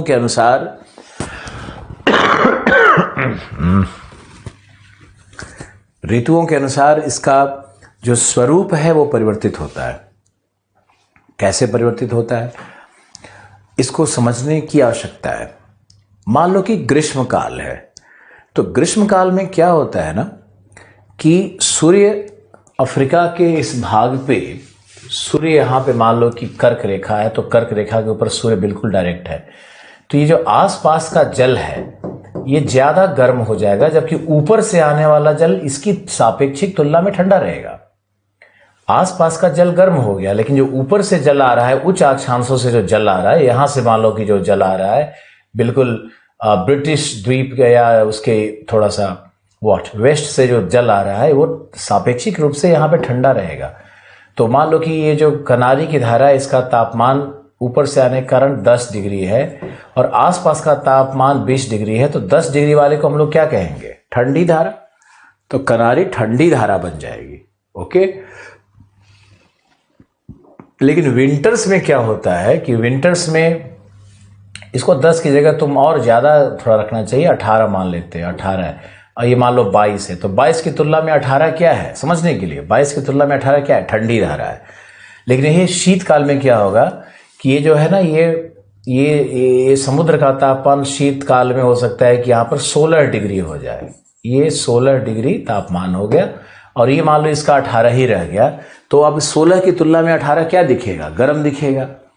तो सीजन के परिवर्तित होने से कनारी धारा का भी व्यवहार बदलता है और उसको हम लोग ग्रीष्मकाल में आइडेंटिफाई करते हैं कि ये ठंडी धारा है और शीतकाल में आइडेंटिफाई करते हैं कि यह एक गर्म धारा है। तो कनारी का द्व्यात्मक व्यवहार क्यों है इसको मैंने स्पष्टतः समझाया। आप इसको एक बार और वीडियो खोल करके जरूर इस क्लास को रिपीट करना और किसी दोस्त को दिखाने के चक्कर में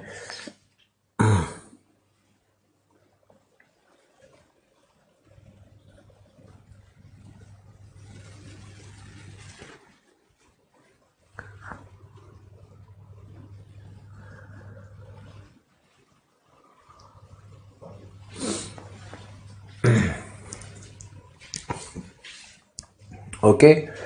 तो ये जो डिस्कशन है हमारा ये यहाँ पे कंप्लीट होगा। आप इसको देखो कि जो धाराएं हैं वो उत्तरी गोलार्ध में किस तरह के चक्र का निर्माण कर रही है। धाराएं उत्तरी गोलार्ध में क्लॉकवाइज यानी दक्षिणावर्त चक्र का निर्माण कर रही है और ये हमारे उत्तरी धाराओं और उत्तरी अटलांटिक की धाराओं पर डिस्कशन खत्म होता है। दक्षिणी अटलांटिक महासागर की धाराओं पर हम आएंगे और आपको देखना है कि कैसे वहाँ पे धाराओं का वितरण होगा या उसके कारण क्या होंगे।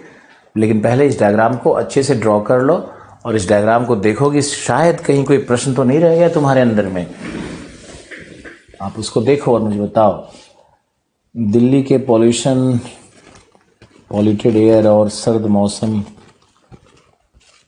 असर दिख रहा है। ये तो है।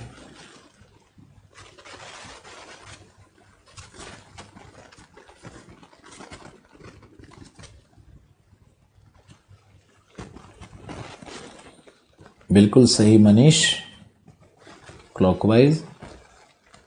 काफ़ी कॉम्प्लिकेटेड हो गया? बिल्कुल नहीं कॉम्प्लिकेटेड हुआ है। आप बस एक बार और चलो हम एक बार रिवाइज करवाते हैं आपको। हम बैठ गए हैं अपने कंप्यूटर के सामने क्योंकि यहीं पे आपका कमेंट्स दिख रहा है मुझे, और एक बार आपके लिए हम पूरा डिस्कशन करते हैं और सारे लोग सुनो। बहुत आसान है और बस कनेक्टेड है चीज़ें, कुछ कॉम्प्लिकेटेड नहीं हुआ है। बस हमारे लाइंस बहुत ज़्यादा ड्रॉ कर दिए हमने, कई सारे नाम लिख दिए तो आपको कॉम्प्लिकेटेड नज़र आ रहा होगा, है कुछ नहीं। आप ये देखो कि नॉर्थ अटलांटिक करंट,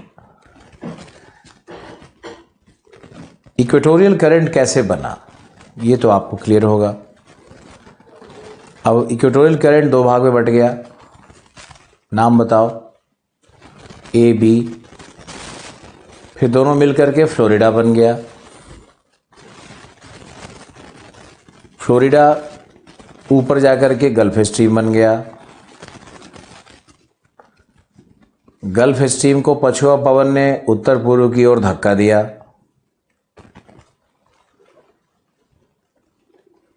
तो ये क्या बन गया? नॉर्थ अटलांटिक ड्रिफ्ट बन गया। नॉर्थ अटलांटिक ड्रिफ्ट का 3 भाग हो गया।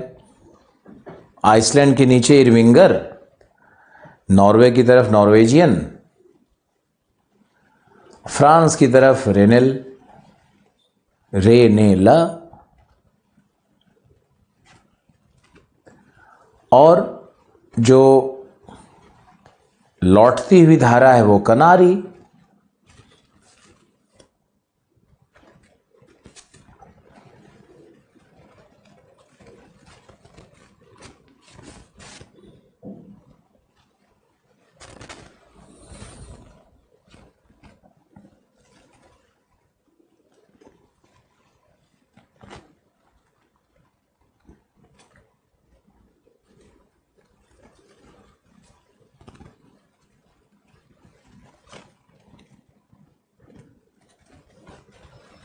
कितना तो आसान है। कनारी जाकर के फिर से नॉर्थ इक्वेटोरियल में मिल गई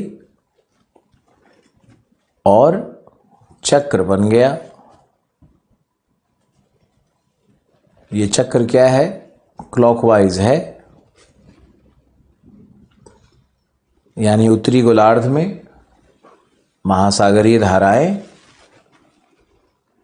क्लॉकवाइज सर्कुलेशन को जन्म देती हैं।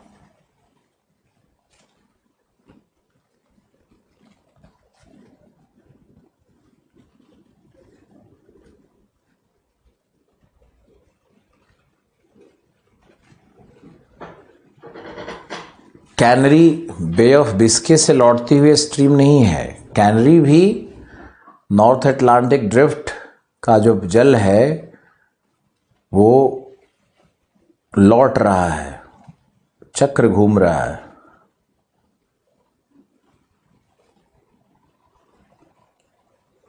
बे ऑफ बिस्के से मैंने कोई धारा बाहर नहीं निकाली है।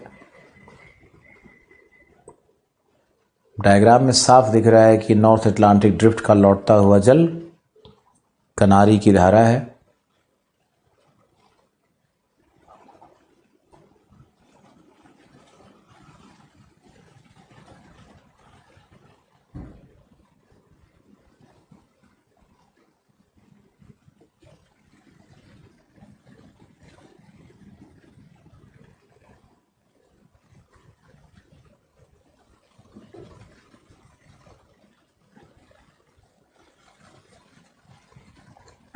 ओके,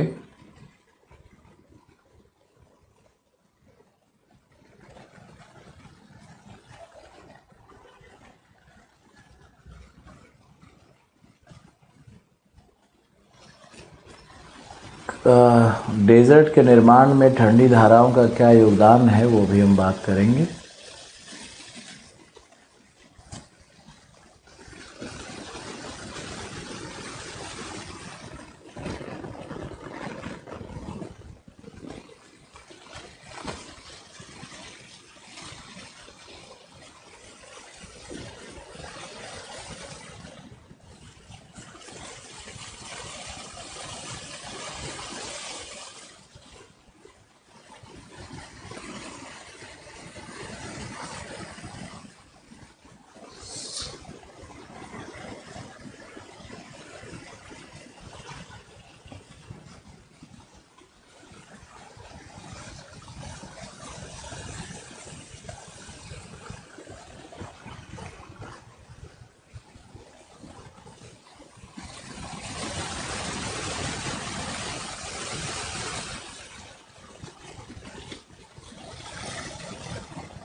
ओके, तो हम लोग साउथ इक्वेटोरियल करंट का देखते हैं कि साउथ अटलांटिक इक्वेटोरियल करंट कैसे व्यवहार करेगी, कैसे चलेगी, क्या क्या परिवर्तन होंगे उसमें।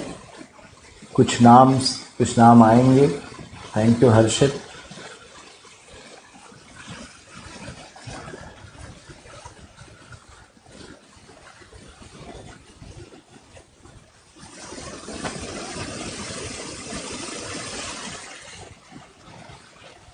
महाद्वीपों के पश्चिमी तट पर ही मरुभूमि का निर्माण क्यों होता है, ये तो मैंने शुरू में ही बताया आपको, अभी थोड़ा और बता देंगे। स्वाति प्रिया आपने लिखा पोल से कौन सी धारा आ रही है सर? पोल से जो धारा आ रही है वो आपको साफ दिख रहा होगा। लेब्राडोर करंट कनाडा के बिल्कुल किनारे किनारे आ रही है और ग्रीनलैंड के दोनों साइड से ग्रीनलैंड की धारा आ रही है। और ग्रीनलैंड की धारा का खोज किया था ओटो पीटरसन नामक व्यक्ति ने। लेकिन इतना जान के क्या करना है, हम तो बहुत सारी चीज़ों को नहीं बताते हैं कि यूपीएससी से उनका कोई लिंक ही नहीं होता है। पहली बार ओटो पीटरसन ने बर्फ़ के पिघलन से धाराओं की उत्पत्ति को दर्शाया था।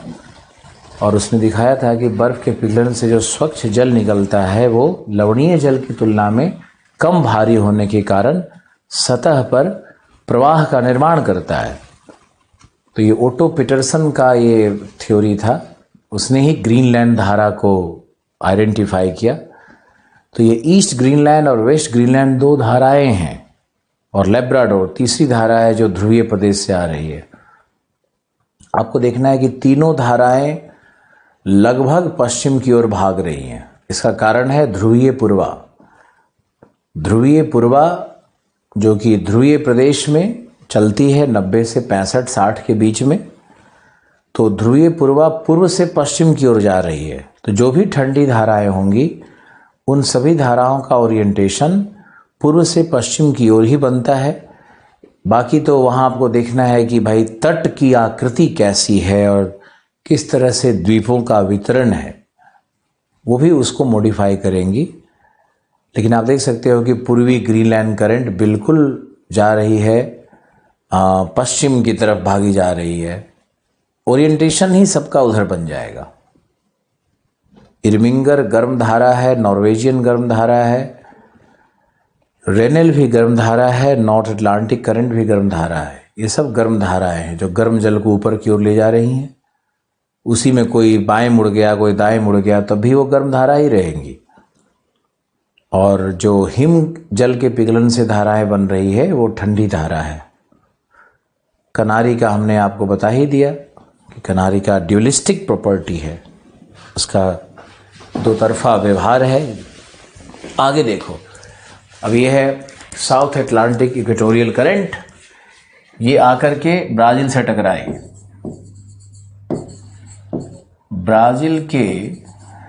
ब्राज़ील का जो ये उभार है इसका नाम है साओ रॉक अंतरीप कहते हैं इसको। तो ये जो साओ रॉक अंतरीप है ये बहुत इम्पॉर्टेंट है, आपको याद रखना, क्योंकि ब्राज़ील की धारा यही बनाएगा।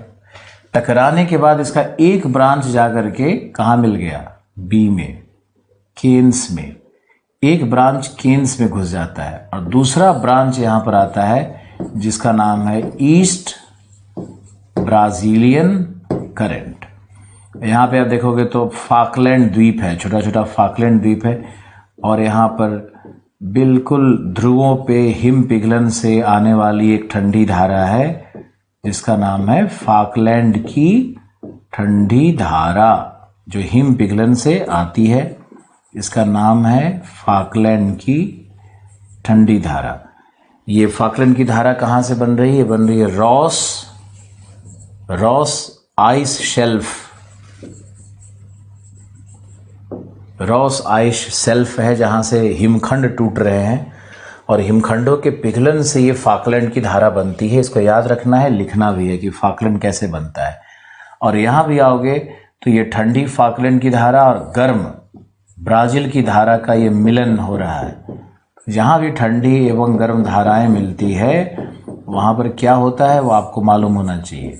वहाँ पर मत्स्यन का क्षेत्र बनता है। और इसके नीचे अगर हम आएंगे तो ये देखो, ये पूरा फिर पछुआ पवन का क्षेत्र है। ये पछुआ पवन का क्षेत्र है। और पछुआ क्या करती है कि पूरे इस भाग के जल को पूर्व की ओर प्रवाहित कर रही है। पछुआ का आपने नाम भी सुना होगा, ये इस तरह से पछुआ का नाम आपने जरूर सुना होगा। और पछुआ में आपको एक विशेषता भी याद होनी चाहिए कि पछुआ का यहाँ पर नाम क्या क्या था। हम इसको थोड़ा लंबा कर रहे हैं कि आप इससे अफ्रीका को बड़ा करना पड़ेगा। ये पछुआ का नाम यहाँ पे था गरजता 40, चीखता 60, प्रचंड 50। मैंने आपको बताया था लवणता वाले चैप्टर में। तो पछुआ क्या करती है कि चूंकि महाद्वीपों का अभाव है दक्षिणी गोलार्ध में, 40 से 60-70 के बीच में कोई महाद्वीप है ही नहीं। तो महाद्वीप नहीं होने के कारण वहाँ क्या हो रहा है कि समुद्र का जल, दक्षिणी महासागर का जल घूम रहा है चारों तरफ ग्लोब के। अगर ग्लोब को ऊपर उठा दो तो नीचे में पूरा पानी घूम रहा है। 40 से 60 के बीच में पछुआ पानी को घुमा रही है। तो ये जो पानी घूम रही है इसका नाम रखा गया है, ये सभी महासागर में मिलेगा। इसी का नाम है वेस्ट विंड ड्रिफ्ट। यानी पछुआ पवन प्रवाह, वेस्ट विंड ड्रिफ्ट है ये, पछुआ पवन प्रवाह है। और इसमें अगर आप आगे बढ़ोगे और नीचे वाले पार्ट को जनरली या संपूर्ण को ही कहते हैं सर्क्यूम एंटार्क्टिका, नीचे में अंटार्कटिका है ना, अंटार्कटिका महादेश, तो सर्क्यूम मतलब परी, चारों तरफ, परी एंटार्क्टिका करंट, सर्क्यूम एंटार्क्टिका करंट भी इसका नाम है। तो सर्क्यूम एंटार्क्टिका करंट आपको याद रखना है। और वेस्ट विंड ड्रिफ्ट है। अब वेस्ट विंड ड्रिफ्ट में या ये जो संचरण है, इसमें आप किधर आप डिफ्लेक्शन करोगे, जब भी करोगे तो आप बाईं ओर करोगे, दक्षिणी गोलार्ध है। तो ये क्या करता है ये सारा संचरण कि यहाँ पर है उत्तमाशा अंतरीप, केप ऑफ गुड होप, आपने सुना होगा, केप ऑफ गुड होप, उत्तमाशा, Vasco da Gama, Cape of Good Hope. तो यहाँ पे आकर के टकराने के बाद ये जो जल इधर लौटता है, ये जल वेस्ट विंड ड्रिफ्ट कैसा है, ये कोल्ड करंट है, ये कोल्ड करंट है वेस्ट विंड ड्रिफ्ट। तो ये कोल्ड जल वापस लौटने लगता है, यहाँ पे इसका नाम हो जाता है बेंगुएला, बेंगुएला कोल्ड करंट, क्योंकि अंगोला में बेंगुएला एक जगह है, मिथोलॉजिकल स्टेशन है। तो आप देखो कि बेंगुएला करंट नामकरण क्यों किया गया। और ये जो करंट है ये इसी तरह से घूम करके वापस सब जाकर के मिल जाता है, और इस तरह से सर्कुलेशन यहाँ भी बनता है। अब देखो कि दक्षिणी गोलार्ध में जो सर्कुलेशन बन रहा है वो क्या है, क्लॉकवाइज है या एंटी क्लॉकवाइज, एंटी क्लॉकवाइज, यानी दक्षिणी गोलार्ध में सर्कुलेशन एंटी क्लॉकवाइज बनता है।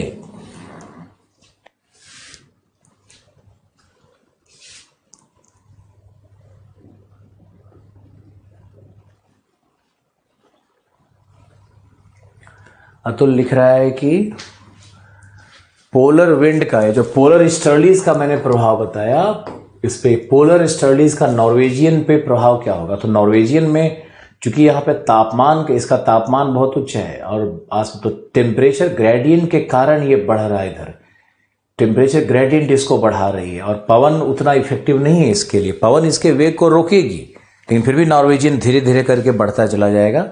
और टेम्परेचर ग्रेडियंट बहुत इंपॉर्टेंट होता है, मैंने दो कारण बताए थे आपको, पवन और दूसरा टेम्परेचर डिफरेंस, तापमान का अंतर। ओके, अच्छा प्रश्न था।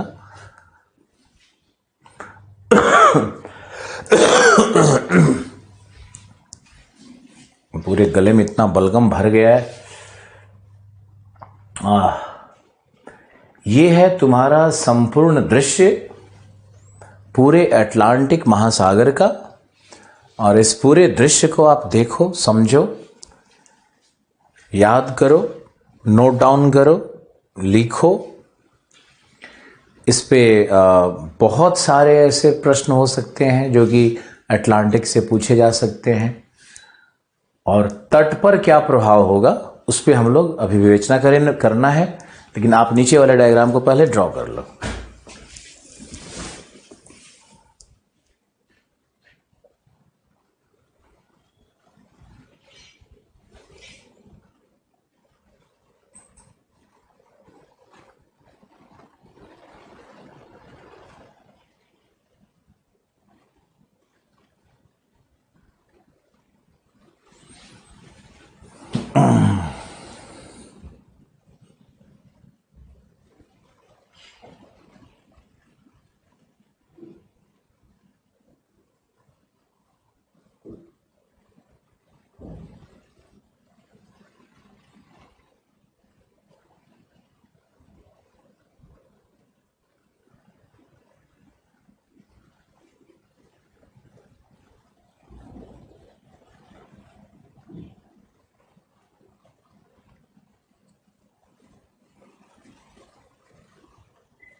रॉस आइस शेल्फ लिखा है,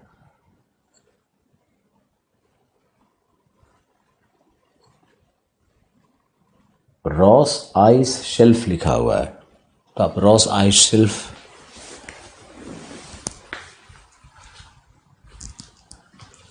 बर्फ का जो मंग तटीय भाग है उसको लिखा गया है। अब इसमें एक और डिस्कशन बहुत इम्पॉर्टेंट है कि आपको ये बताना जरूरी है कि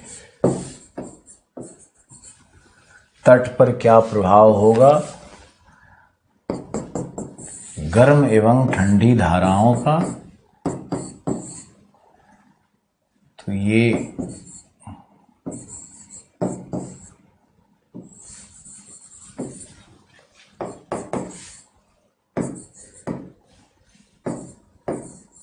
ओके, अब देखो ये कौन सा करंट था, विषुवतीय धारा। ये कौन सा करंट है, दक्षिण विषुवतीय धारा। ये क्या था, ब्राजील। और ये दो भाग में बट गया था ये दो भाग में बटा, तो ए और बी।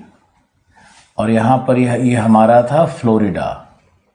तो फ्लोरिडा का जो ये भाग है और ये जो हमारा पूरा भाग है जो डॉटेड एरिया दिख रहा है, और यहां जो ये भाग बन रहा है, ये सब किस तरह का जलवायु होगा उसको लिख देते हैं समुद्री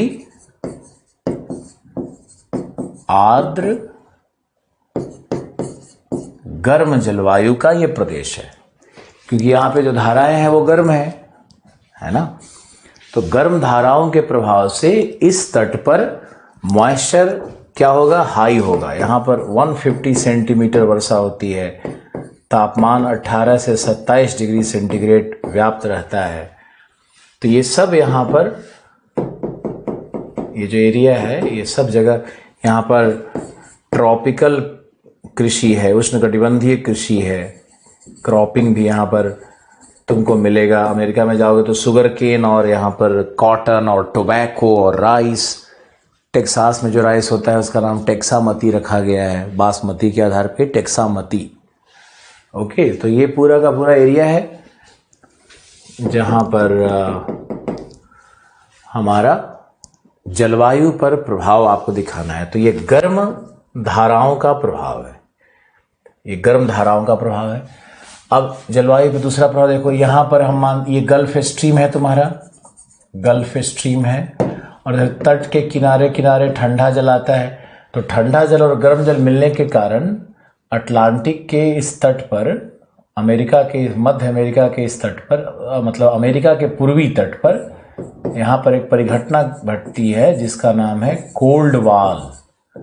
कोल्ड वाल परिघटना है। यहाँ पर कोल्ड वाल क्या है, ये फॉग है, और ये फॉग से क्या होता है, ये हैजार्डस टू नेविगेशन है, नौगम्यता के लिए ये बाधक है, नौगम्यता बाधक है। इसी को कोल्ड वाल कहते हैं।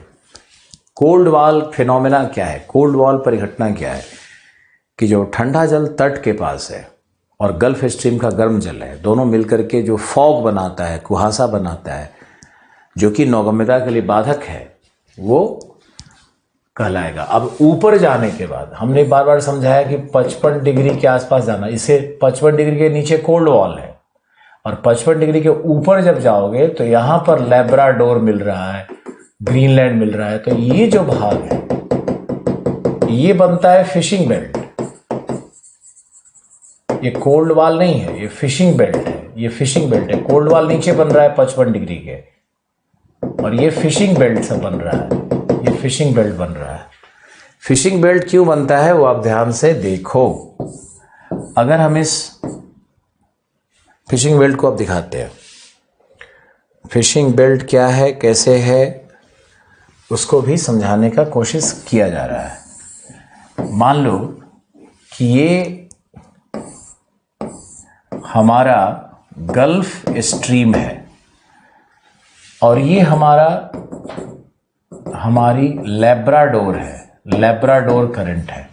तो कोल्ड करंट क्या होता है कि नीचे की ओर दबेगा, कोल्ड करंट नीचे की ओर, ठंडा जल है ना, नीचे की ओर दबेगा, और जो वार्म करंट है वो उसके ऊपर चला जाता है, और फिर आगे जाकर के फिर ये जैसे सीधा जाएगा फिर धीरे धीरे ऊपर की ओर उठने लगता है, और इस तरह से जल का मिक्सिंग प्रारंभ होता है। ये 3 डायमेंशनल मिक्सिंग है ठंडे और गर्म जल का।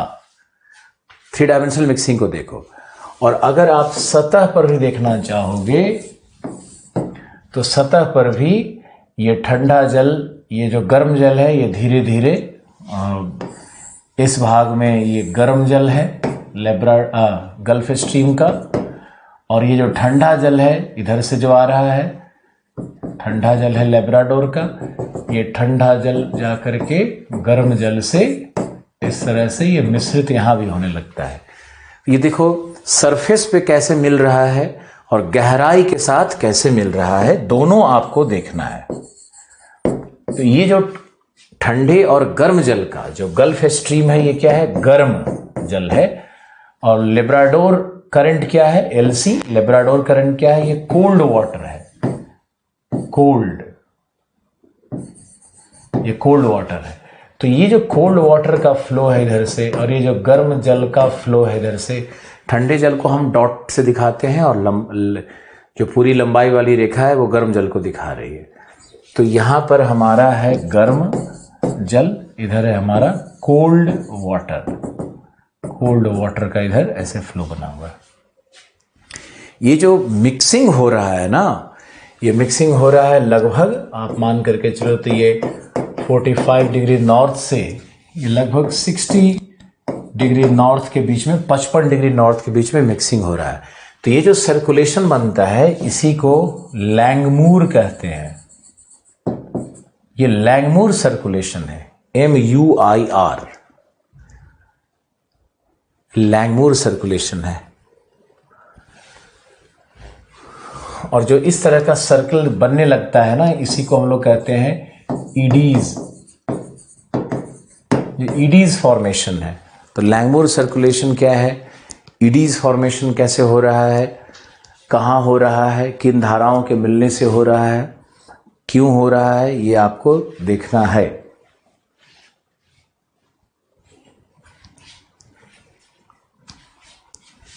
ओके, लैंगमूर सर्कुलेशन पर भी प्रश्न आ सकता है, बिल्कुल पिछले 2-3-4 साल से हम पढ़ा रहे हैं इसको, लैंगमूर को। अभी आया नहीं है लेकिन कभी भी आ सकता है। अब इसमें आपको दिखाना है मुझे कि जब भी कोई कोल्ड और वार्म करंट मिलेगा तो इसके ऊपर में चारों तरफ फॉग बनता है। ये फॉग है, इसको कहते हैं अभिवहन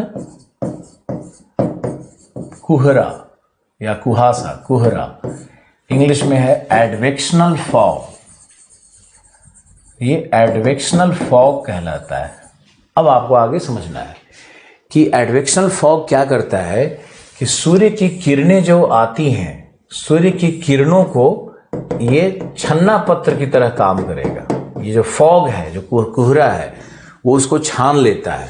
और अगर इसको हम समुद्र तल मान लें तो समुद्र में जो किरणें आ रही हैं वो कमजोर हो जाती हैं, क्षीण हो जाती हैं। तो इससे क्या होता है कि इसमें जो डायटम्स होते हैं, ये जो हमने गोला गोला बना दिया है, ये डायटम्स हैं। डायटम्स होते हैं प्लवक, पादप प्लवक, यानी डायटम्स। डायटम्स जो होते हैं ये जलते नहीं हैं बल्कि इनका प्रजनन बढ़ जाता है। डायटम्स क्या है, हरित प्लवक है, फाइटोप्लैंक्टन्स हैं। और ये डायटम्स की जनसंख्या बहुत बढ़ने लगती है अगर कुहरा आ जाए तो, क्योंकि अगर डायरेक्ट सन रेज होगा तो ये सारा डायटम जल जाता है, इनका द्विगुणित नहीं होता नहीं है, थ्राइव नहीं करता है, मल्टीप्लाई नहीं करता है। और डायटम्स को हम लोग क्या कहते हैं, ग्रीन पास्चर। ये ग्रीन पास्चर कहलाता है। और ग्रीन पास्चर का मतलब क्या है, जैसे चारागाह होता है तो इस चारागाह क्षेत्र है ये मछलियों का, ग्रीन पास्चर है मछलियों का चारागाह क्षेत्र है। तो इस चारागाह क्षेत्र में ही आकर्षित क्या होगी, मत्स्य वर्गीय जीव, मत्स्य वर्गीय जीव यहां पर आकर्षित होंगी। और मत्स्य वर्गीय जीवों के आकर्षण के कारण ही यहां पर मत्स्यन का क्षेत्र बनता है, क्योंकि मछलियों के लिए भोजन उपलब्ध है और इस भोज्य पदार्थ के लिए ही मछलियों का माइग्रेशन होता है। और माइग्रेशन के कारण यहाँ पर मछलियों के मध्य प्रजनन भी होगा। इसका कारण भी आप समझने की कोशिश करो कि यहाँ पर गर्म जल और ठंडे जल दोनों की मछलियाँ एक साथ प्राप्त होती है। ध्रुवीय क्षेत्र से भी कोल्ड पोलर मछलियाँ भी आ रही है, गर्म जल से भी मछलियाँ आ रही हैं गल्फ स्ट्रीम के माध्यम से। दोनों मछलियों का जब आपस में प्रेम संबंध होगा तो नई प्रजातियाँ बनने लगेंगी और यानी प्रजनन बढ़ जाता है, रेट ऑफ रिप्रोडक्शन यहाँ बहुत बढ़ जाता है। इसीलिए मत्स्यन का केंद्र बनता है ये। तो मत्स्यन के केंद्र बनने का कारण क्या है? ठंडी गर्म धाराओं से मिलने से कुहरे से सूर्य के प्रकाश में अवरोध से डायटम्स का मल्टीप्लिकेशन होना, बहुगुणित होना। और डायटम्स क्या है? ग्रीन पास्चर है, चारागाह क्षेत्र है मछलियों के लिए। इससे मत्स्यवर्गीय जीव अट्रैक्ट होते हैं और मत्स्यवर्गीय जीव भी दो तरफ से अट्रैक्ट होंगे, कोल्ड वाटर से, एक वार्म वाटर से। और दोनों के अट्रैक्शन से फिर जो रिप्रोडक्शन रेट हाई होता है मछलियों का, तो इसका लाभ मानव को सीधे सीधे मिलता है। हम लोग चलते हैं, ये कारण है इसका यहाँ पे मत्स्यन क्षेत्र के बनने का। तो इसलिए यहाँ मत्स्यन क्षेत्र बनता है।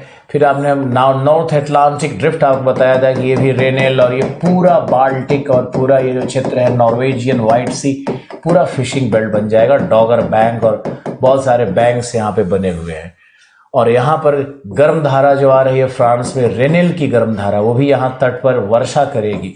जहां भी गर्म धाराएं हो वहां पे वर्षा को समझना है।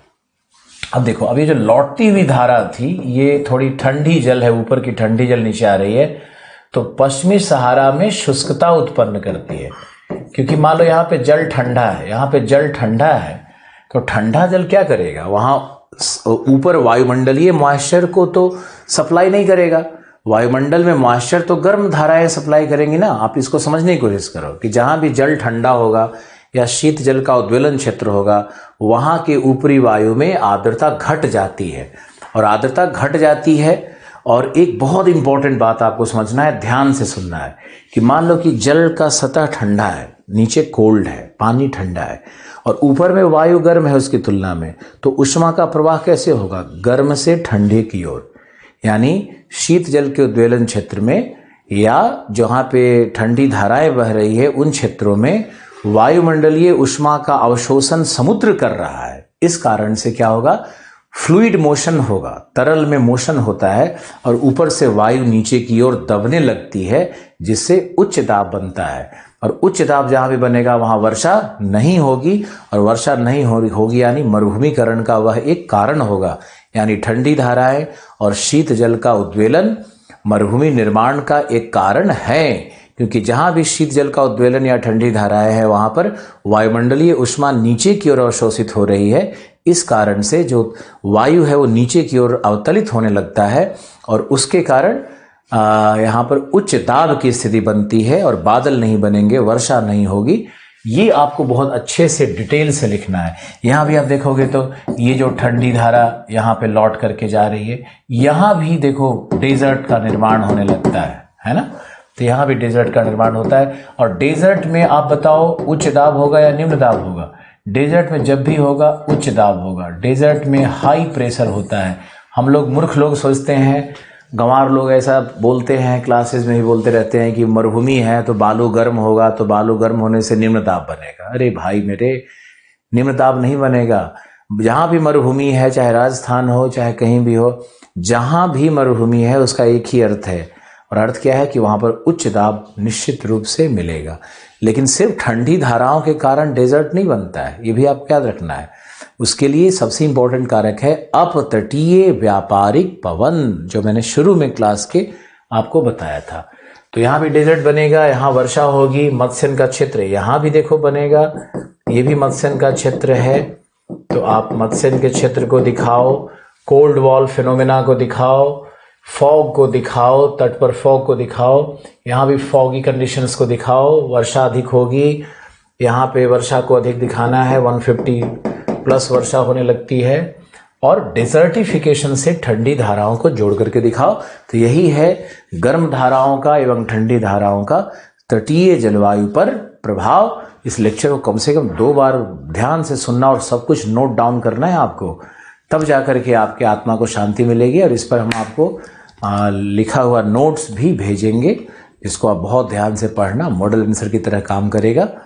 और आज के लिए बहुत बहुत धन्यवाद। आशा है कि आप आज बहुत कुछ एक साथ सीख पाए होंगे और आपको ज्योग्राफी में अब लग रहा होगा कि हाँ, इसको हम अगर करेंगे तो हमारा बहुत अच्छा कुछ होगा। और इसी आशा के साथ आज के लिए विदाई। Thank you so much. Take care.